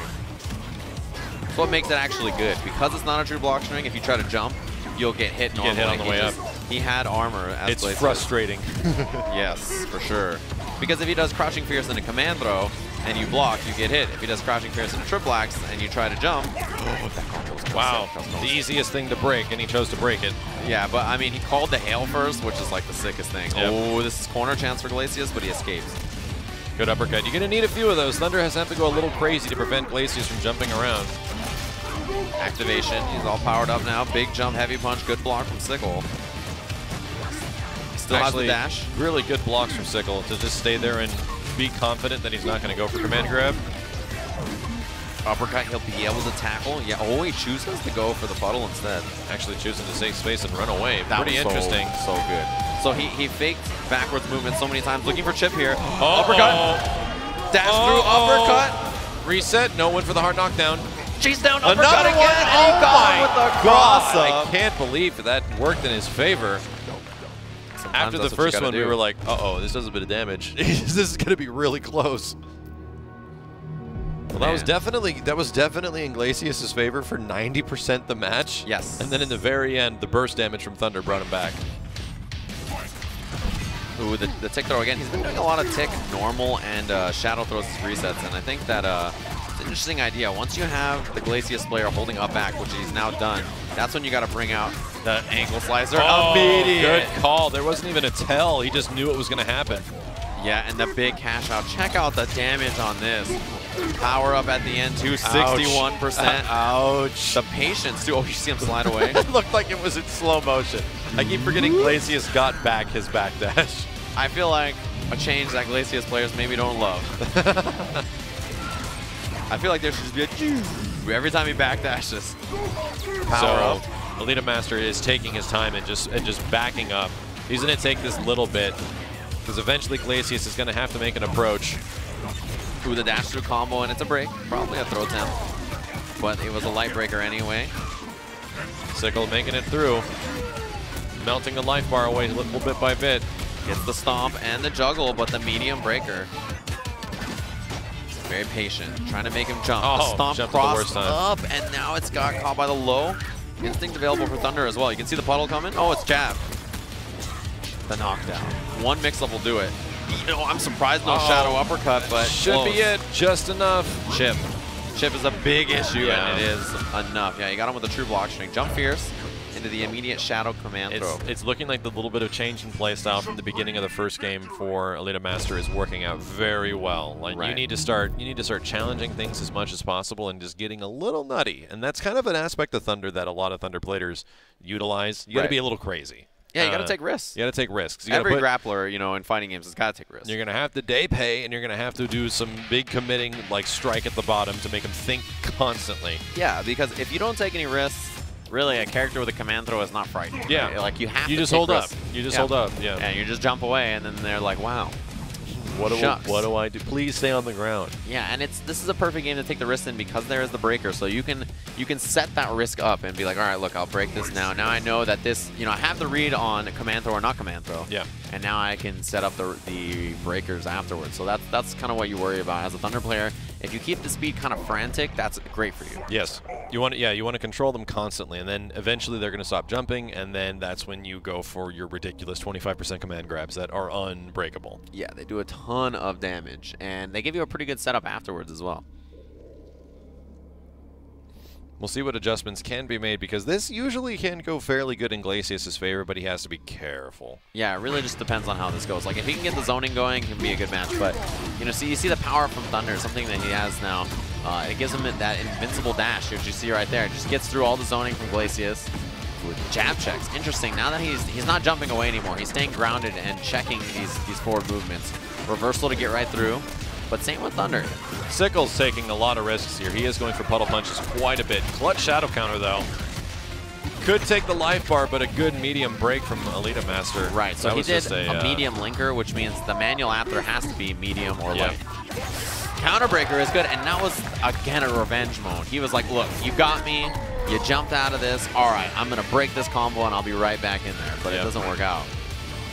He also got meter as a result, too. Sickle is looking pretty good right now. Oh, yeah, I tried to jump out of it, but the fierce break at the end of that. He'll be able to dash forward and command throw. Yep. Bring him back down. Medium Here's punch. where exactly Flip you out. don't want Thunder. Oh yeah, and he got through Good with the shadow. call. An immediate Good one again. He knew. call. Like last time in the same spot, he guess broke. So, the reset. Reset? And he got Oh him my again. God. This damage is ridiculous. That was 2 resets that eventually was 80%. Yeah, the whole life bar melted away. Now he's in danger. And then, oh, did you see him? He liquidized right under to trying to get away from the drop kick. This is going to be very hard for Elite Master, but this might be what Sickle needs to take a couple of these games. Yeah, I mean, this could be the start for, yeah, caught him on the backswing. Interesting exchange. I don't, maybe it just was that Sickle was controlling a little bit of the Thunder craziness a little too much, and maybe keeping him a little bit more grounded to start going for Shatter and things like that. For sure. I mean, the most important things were the reads on the breaks. He was really like, look, all right, I know that this is what you want to go for. Oh, okay, he tried it again. Yeah, I think he's going for it a little bit too much now. We'll see how much mileage he gets on counter breaks because it was a huge part of the previous match. Another reset attempt from Itamaster, so interesting to see. Ow, ow. Where's the follow-up? Gets him immediately. Medium linker, and now he's got that lockout in the corner. This could be big damage. Gets all the way up to a level 3, plus the splat. Another throw. Oh, nice. And this time the crouching medium punch, if you try to throw tech there, it counts as a breaker attempt, so you can get locked out pretty easily. Hale's out now. He's moving in. I do like what Sickle is doing, changing things quite a bit now. Oh, 2 in a row, Yeah, stabbed him. Take advantage of his want to get in. Okay, flip. Oh, he got him? Yeah. Wow, that was crazy. Just goes for the risk, and another risk. Not a good punish on the counter break, but he got something. The liquidize, very smart. Manual, be able to get big shadow damage here. Takes the splat. So Back much damage throw. so fast. I'm shocked he didn't keep him in the combo. corner. Oh, that was so sick from Sickle. That was ridiculous. Oh my, I don't know, man. This was, Oh, I've never in the seen front. that before. And he hit the hit. One more will do it. Dude, Oh Sickle is like on my another, God. last 2 games like on another level. Completely turned things around. 100%. That was crazy. Did it actually comboed? Yes, the instinct activation off of that. That was That so was sick. Ninjamaster taking no time, just right back into it. Block and punish. There's been a lot of guess breaking from Ninjamaster on a lot of these. Okay, in the corner, splat. Has the setup immediately. Goes for a hard knockdown this time. Where's it going to go? It In doesn't the go front. anywhere. Yeah, you can't see it. You don't know where it's going to end up. He just liquidizes. And the hail, it's protection at all times. Yeah, Sickle has figured something out here. He's Can playing Elite so well. Master counter it. Jump back. I'm surprised he got out of that. It looked like he was standing. What a block and shadow counter. Defensive choice. And you see he tried to guess break what the follow-up juggle was going to be. Kicks him with both boots. Man, both boots. A lot of random hits are doing a lot of damage for Elite Master right now. Caught him with a command throw. He finally convinced them to sit still after the boots were landing. Punish. Big punish. Activation, and he tried to guess. That should take care of the life bar, and he's going to get meter back. Yeah, battery under. And so he escapes back to full screen. Still has armor on this instinct, sliding away. Get some of that hail out, and that hail is designed to make you move. As soon as you start trying to move around the hail, that lets Glacius tag you. You say, oh, you're going to dash forward here, and yeah, see, you jumped over the hail. I'll tag you with the lens. Sickle's doing a great job of tagging him through those dashes as well, knowing when it's going to happen. Oh, out of range. He can punish. Yes. Oh, wow. Big damage. And that'll do it. Yeah, he had to guess the strength of the uppercut because that was going to kill. This is getting pretty close. Oh, he caught him. Startup of uppercut, it looked like, but in the immediate guess on the light break. Hit on the other side? Okay. And now the break. We're back to this neutral game where Sickle has really changed things up. Oh, big commit on that uppercut. Got caught trying to jump. Heavy linker, no breaker. This is really going to hurt, actually. Just about even. Big jump fierce, other side. Sickle with no break. Can Elite Master take this back? Look, if he gets one more hit, he's going to be close to putting him in danger. Block. He does have the invincible dash. Caught him. Yeah, that's a punish. A little bit of damage on that. God, the exchange right now is ridiculous. I can't. This He is punished him. so The close. heavy break. It was so risky, but he did it. Hail coming. He gets the jump back. Elite Master doesn't have any meter anymore. He caught him out of the air with a tackle. Sickle Hail. just needs one more hit. They're both sitting on one hit to victory. Oh, and jump the double back snipe. Yeah, 2 in a row. He knew it was Man, gonna that come. could not have been any closer. Good, great set. Considering that they had to both revolve around their playstyles changing, Yes. it looked like Glacius was not going to be able to do it, and then he pulls it back 3 games straight. Yeah, for sure. He did a really good job of adjusting how he played. He kind of counterbalanced a lot of the breaker stuff, and his zoning at the end was so clean. He was calling the hail, and he was like, all right, look, you're going to jump the hail, and when you land, I'll hit you with Puddle Punch, or hit you with Shatter. And it was a perfect strategy. He really played it super well. That was our second to last match in this winners round of the top 32. The winners round 1. We have our final match, which you see them already set up on the stage there, or getting set up. It's going to be LCD versus HW Young Team. Which Considering LCD, we might see some characters that we have not seen today. Although he could use Maya potentially. We've seen a bit of Maya. Yeah, I expect that he'll likely be playing Orchid. Although he could play some Kim or maybe some Arbiter. I mean, he could play whoever he wants, really. But I guess we'll see, you know, who he chooses to pick, and how he's feeling on that particular day. Who he feels like yelling and blaming Keats for, I guess we'll find out. So it's going to be a good match. This is the end of our winners top 32. And some of the losers matches will already be happening, it seems. So, you know, we got those matches coming up in just a little bit. If you guys have been having fun so far at the Killer Instinct World Cup, all of this top 32 is taking place today. So, you know, stick around. It's a ton of KI action all day long. It's been a 2-day event so far. They had a whole bunch of announcements yesterday. In case you had not seen the Shin Hisako stuff, I believe the official Killer Instinct channel has put up some larger gameplay sets of her. Right, exactly. So there's more footage available. I think there is a 2-foot Rash statue apparently. What? There's there's literally like 24-inch tall Rash statue that is being made. I did not see that. Who's making it? It's the same guys that apparently make like Gears of War characters, like statues and things, kind of like that for Microsoft. But I saw a picture of it. I'm like, that looks really cool. And then Adam from Microsoft is like, yeah, it's 2 feet. I'm like, what? Did they announce a price? I don't believe so. Is it going to be the billions of dollars? I'm worried. It's going to be in. It's going to be in Battletoad boxes. NES Battletoad boxes. You have to buy it. Battletoads. It's like a collector's. You know, I played that game for like the first time ever. Like, isn't it stressful? Man, why do people think that's fun? I don't understand. In all honesty, I actually find it kind of endearing because there's so much variety. Like every time you play Battletoads, it's like the next stage is something completely wonky, like you rappelling down like the gut of a monster or something. Yeah, I don't know. And then you're driving 90 miles an hour on a speeder bike like as a drunk frog. Like it is. That game is legit interesting. Yeah, it's got some crazy stuff going on. I think that's a part of the rare replay pack has Battletoads 2 or Battletoads Arcade. Yeah, I think you're right, actually. Another interesting tidbit, for Killer Instinct especially, the rare replay pack has KI Gold in it. Yes, KI Gold. And when you buy Killer Instinct Ultra, you get, on Xbox One at least, you get the original KI online as well as Killer Instinct 2, which are just arcade perfect ports and the multiple versions of them. But KI Gold was kind of unique because it was not KI 2. It was like a severely nerfed version of KI 2 that dropped on N64. And it's missing animations and some gameplay changes and everything like that. And for some reason, they thought they need to preserve that on a rare replay compilation pack. That's the cool thing about fighting games, right? There's so many like versions of it that exist. There's like so many like kind of janky old games that were like halfway put together, which are really fun to watch and sometimes fun to play. Like the early versions of KI, the first one I think had the Cinder Infinite, which became so well known that they had to send representatives from like Midway to all the arcade machines and Nintendo across the U.S. A guy would had to update like 5,000 machines or something like that. That was the only way to change it back in 1995. Yeah, the good old days, right? The good old days. You couldn't just send out a patch that everybody could download. And now in KI Online that they put on an Xbox One, you just select different version, and then Cinder doesn't have his Infinite anymore. I'm like, wow. Yeah, easy peasy, right?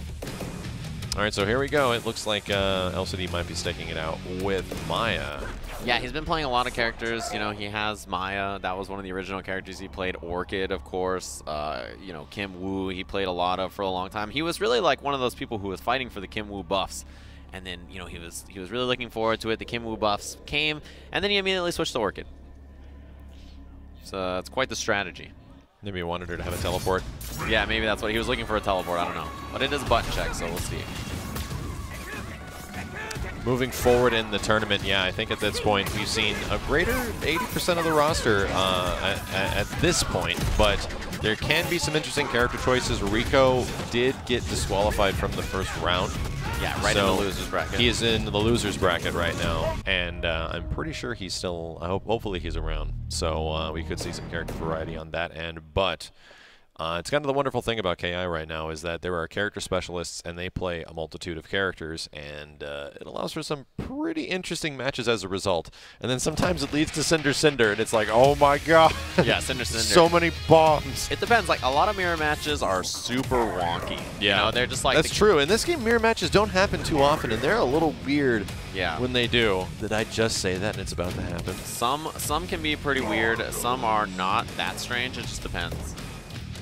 Really depends on who they play. Yeah, LCD plays a few characters, including Gargos. Gargos has also been kind of like making a name for himself in the hands of a few players over the past few months. Yeah, people have really started to figure out that character. Kind of figuring him out, proficient. And they toned down his long range damage very early on, but it isn't about the long range damage. It's about just pestering the player with minions and just constantly trying to get rid of them. Yeah, the minions are a super big pain. The command throw, you know, his mobility, it's all of it together is so tough to deal with, right? We did see Gargos in the hands of Sleep actually win Evo in the final game, but he used different characters leading up until that point. And a big aspect of it was getting the minions out on the screen and just never letting the opponent press anything. Let's see if he'll be able to do it. Yeah, so LCD with the Gargos. See that crouching medium punch, one of the better buttons in the game. You can cancel it. Wow, LCD is using Gargos. Interesting. Yeah. Okay. He's been playing some Gargos for a while. This is a character that he's kind of been about.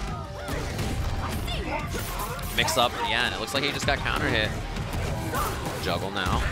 So I have to find a way to set something up. Eventually, Gargos is going to have to get a little bit of the Shadow Meter, and you can use it on Shadow Command Grab, which I personally love because it looks sick, but it's not exactly the most efficient. That jump back heavy, and he immediately summons the minion. One hit of that life point down, and an interesting thing to note about the minions. The big fella, he's got 3 hits, and the stabby guy's got 2. So you gotta hit him a few times each to get rid of him. His name's Jerry. Jerry, all right. Look, I don't like to always call people by their governments, okay? he told me he prefers big fella, and the other guy prefers little fella, but, you know, or stabby. Young Late doing pretty good in the first round. And kind of LCD on lockdown. Here comes the Stone Skin. Anti-air standing heavy kick. Oh, and just cycle crushes in. Ooh, makes his way back in. Good backdash from Young. And there's the burst plus minion right there. Could attack the minion, actually. That crouching medium punch, probably Gargos' best single button. Yeah, for sure. It's a very powerful button. Heavy doubles, broken. Other side, ooh, and yeah, you see? Should have been a punish, just didn't get him in time. Yeah, unfortunate for him. Oh, baits the throw. Pulls him backwards, but the minion's there to help out, and he gets tagged 3 hit points later. He is down. Backdash on both ends. A lot of neutral happening right now. Activation, unblockable, picks up the combo. Wrong guess from LCD, and a huge lead for Young Tate already. Lockdown once again. More pips are being built, and here comes the next unblockable. Yeah, not much you can do about it there. Already in danger. Mantis again. Chip is a big issue. Barely doesn't kill. Huh. The greatest comeback in human history. I mean, it's technically possible. Even if he's in Stone Skin, if he gets hit by something, it should kill. Oh, all right. Well, that powers him up. Interesting. He gains a power boost. See, I'm kind of confused. Strategy, I don't know why you'd press down 90 times. Look, the strategy, it gives you 100%. Oh, man, it gives you a damage boost, Max. So he got the damage boost. An extra 6 horsepower. Yeah, you gain. So yeah, if you paint your car red, it goes faster. Gotcha. Yeah, same thing. So that's what his strategy VTech was. just kicked in, yo. Yeah, exactly. Okay. Yeah. I get it. Yeah. I've been missing out on some of this competitive KI stuff. I don't know about this rampant VTech stuff. Yeah, it's on another, like, you know, these kids these days, they've discovered all the cheat codes that we're not as familiar with, so let's see what changes take place now. It's all over the internets, you know. Back to character select. Man, this theme is so good. The music in this game is so excellent. Yeah, and it's still consistently good too, which is really nice. Yeah. It's one of those things that, like, you go to other games and it's just so quiet. No, I know. Well, it's the fact that it's also it's orchestrated to the match, and it's dynamic, which is it tells a story, which was what I love. So we have a Maya mirror. We were just talking about mirror matches, and this one could be a little crazy too. Yeah, there's a lot of high-flying action, but you know, in the Maya mirror, she has a great answer to a lot of her own approach options with her own crouching heavy punch. Yeah, and she can deal with her own pressure, so it's kind of an interesting match. And Tate right away just starts with the jump back, picks up the combo, stuffs LCD on the approach, but lost that purple dagger, that medium punch dagger. Ooh, that double down medium punch, picks it up, the manual. I'm trying to figure out, young Tate is the one in the original, the default Maya costume, and LCD has classic Maya. Yeah, you can tell because you look at the portraits at the top of the screen. Yeah, it's visible up there. So you can see who is who. Good block on the cross-up. Young Tate starting to bring this back a little bit, or bring it forward a little bit. Here comes that neutral. Yeah, playing it nice and slow. Only one dagger available for LCD, so that's why he pops. Light kick, uppercut to catch out of the air. Keeps up the combo, Mantis to cash. Yep, full on the KB meter as well.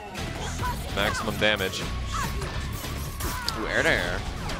And LCD just sets it out. I mean, it's not going to get himself anything, At least it does bring the daggers back. Or actually, no, that separates the daggers. It only scatters, they only come back on instinct. Oh, nice crouching fierce though from LCD. As I mentioned, that's an important tool to anti-air Maya. She has good things to deal with her own approach options. Goes for the flip kick mix-up, doesn't get it. LCD trying to make his approach. There's the unblockable. Yeah, and the breaker on the medium break. You can see it in the air depending on the different strengths by the lines that are out there with punish and the medium kick, the medium breaker again on the tumble kick. Ah, challenge. Okay, that'll take the round for young Tate.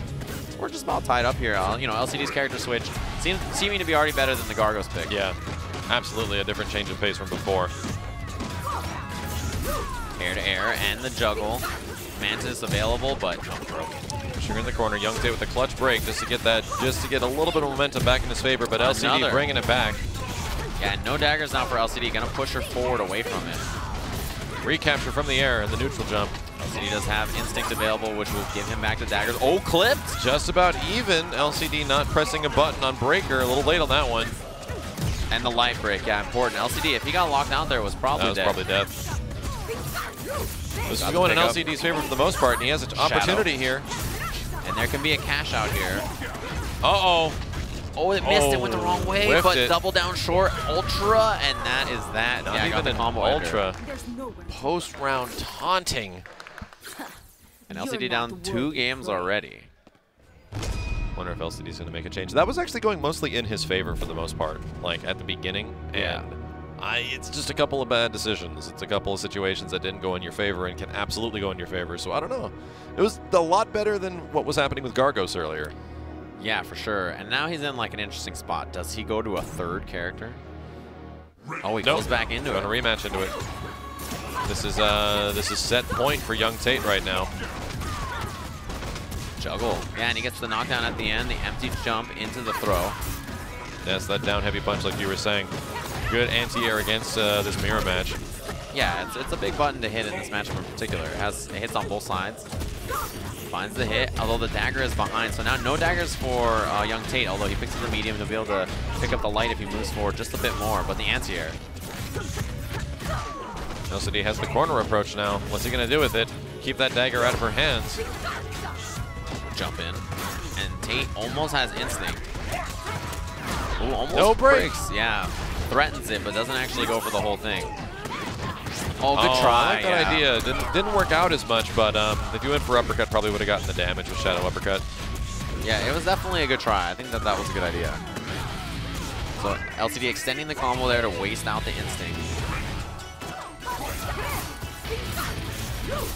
Nice, pushing him into the corner. He's going to max out the KV meter, and then actually hard knockdown. Yeah, it goes for a hard knockdown sweep. So only one dagger available for Tate. That's why you see that cross-up had to be jump medium kick, not jump heavy punch. That's not available while dagger is missing. Another reset doesn't go his way, but pushing closer towards his own dagger. LCD is kind of protecting the daggers on the ground a little bit more this time. Maybe trying to slow the pace of the match down a little bit. Cash out with the Mantis. Yeah, he's cashing out this time. You need that damage. All right, now the daggers will split but come back does have the ability to throw that unblockable now. Very efficient use of it right at the end of the instinct to bring them back. Yeah, very smart. Light breaker, but LCD at any moment now is going to throw that unblockable, and he's in such a good position. Wow, super far throw. Unblockable's coming. Yeah, you can't make it through. A lot of active frames on it. It just keeps going. And her crouching short reaches so far. Yeah, one of the best crouching shorts in the game for sure. Huge range on it, and her light buttons are very good because you can cancel them into dagger toss. Such a good pressure move. Out of the air. You know, Tate's not out of this. He's got a long way to go. Okay, open up. And a break. Oh, immediate. that was a very risky break from LCD. But even if he did get counter broken, he would have lost maybe 40%. Yeah, so not the end of the world. Oh, miss on the combo. And that's going to do it. Yeah, so a LCD game now for LCD. puts a game onto the board. We'll see how things change going forward. I highly doubt that Young Tate's going to make any adjustments on his end in terms of character selection, because things went so good on the first couple of matches. Yeah, I think the Maya pick for him is fine. It's just, you know, LCD got the better of that game. It's just the one. So it is 2-1 still. And the rematch. Looking at that crouching fierce right away, and LCD being a little bit more forward. It's going to be a lot of fishing right now. I like that Young Tate is ending these in small, short combos and going into sweep, just to get another follow-up after. Oh, and the breaker on the heavy uppercut. Keeping the dagger out of his hands, actually catches him on the backdash. Nice recollect. Wow, that crouching fierce, such a big hitbox. Yeah, you can see it. It's so good for stuffing Maya's jump. It's stuffing her at every opportunity. Multi-juggles, not doing a lot of damage on both players' front right now. Trying to make it over with the Mantis, but couldn't quite get it in time. All right, we'll be able to cash out. LCD with the first big response of the game. This is a good spot to be, actually. So the daggers will come back. Has full pip, so can go for the unblockable, although frame trapped. All right, combo is that's good. a huge lockout. LCD won't have enough to kill, though. Yeah, it's very close. Really close. Unblockable. Yeah, you're hit. Escaped. The tech. And unblockable now. Pick up the combo. Wow, will Young Tate be able to convert this? No, he missed it. But still. Okay, still killed. That was a really impressive sequence right there. Somehow made it all the way through. The daggers, which were just still coming towards him the whole time. This juggle, though. Yeah, didn't cash it out. Surprised he didn't go for shadow uppercut, yeah. Hit in the front. LCD in trouble for sure, but yeah, that crouching medium kick to close around, very important. No daggers for LCD. Does have instinct. Does it mean uppercut instinct pop at some point? Oh, prevents it. Yeah, got the full pips there. LCD with the cancel. Empty low. These guys are blocking empty jump lows more than most people should. Yeah, I can't believe how consistent they are about it. Oh, big jump. Oh, it was a lockout, but he didn't extend the combo. A frame too early on his anti-air. Young Tate this time cashing out. There's the empty jump low, and Young Tate's going to take it and continue. Right into the Ultra. That was a big, big mix-up that worked out for him. We were just saying how this wasn't working a whole bunch, and then finally it worked in the very end. Yeah, that little low just to check, and double short to confirm right into the shadow, right into Ultra. And the best part is Young Tate, as soon as that shadow hit, fist bump. He was like, yes, I already got it. You have time to take your hands off and be like, whew. Give it to me, give it to me, give it to me. Yep, gonna hit that Ultra, and that'll do it. So that is our first round of winners. That was round one. And the majority of people that we have seen today are continuing that have played from yesterday. Actually, no, we saw them go out, didn't we? Yeah, three of them are out. One of them are continuing. Yeah, Gutter Magic, the only last chance qualifier player, still in the winners bracket. Yeah. So it's going to be interesting to see how that goes. But as the winners match, it sets up a few other interesting matches that I can talk to you guys a little bit about. So in the second round, so we saw Circa Nikki very early in the morning. Oh man. One of the first matches of the day. He'll be playing up against Shin Tristan in the second round. Rebello versus Storm, and we saw Storm beat Thrash Heavy right before that, another TJ combo player. So wow, be Base and Gutter Magic later as well. Base versus Gutter Magic. That's a crazy second round match. Latalis and Sleep, and I imagine Sleep will play Kilgore against Latalis, who we saw him beat earlier. Wheels and Fireliga. Water Horses versus Valorax, Thompson, Pink Diamond, Sickle, and Young Tate. And that will round out the next round of winners bracket. So this is the round 2 of winners. If they win this match, they put themselves in the top 16. If they win that match, they put themselves in the top 8. So all the competitors still in winners need 2 wins to put themselves in the Killer Instinct World Cup top 8. So yeah, we have a lot more matches coming on the horizon. And I think Nikki is stepping up right now against Shin Tristan. Yeah, that'll be the next match up on the stage. Should be pretty crazy. Although we do have this match coming up. Don't go anywhere, guys, because we're going to be setting this up. A lot more Killer Instinct to come. So this is the Killer Instinct World Cup in San Antonio. Don't go anywhere. We'll be right back.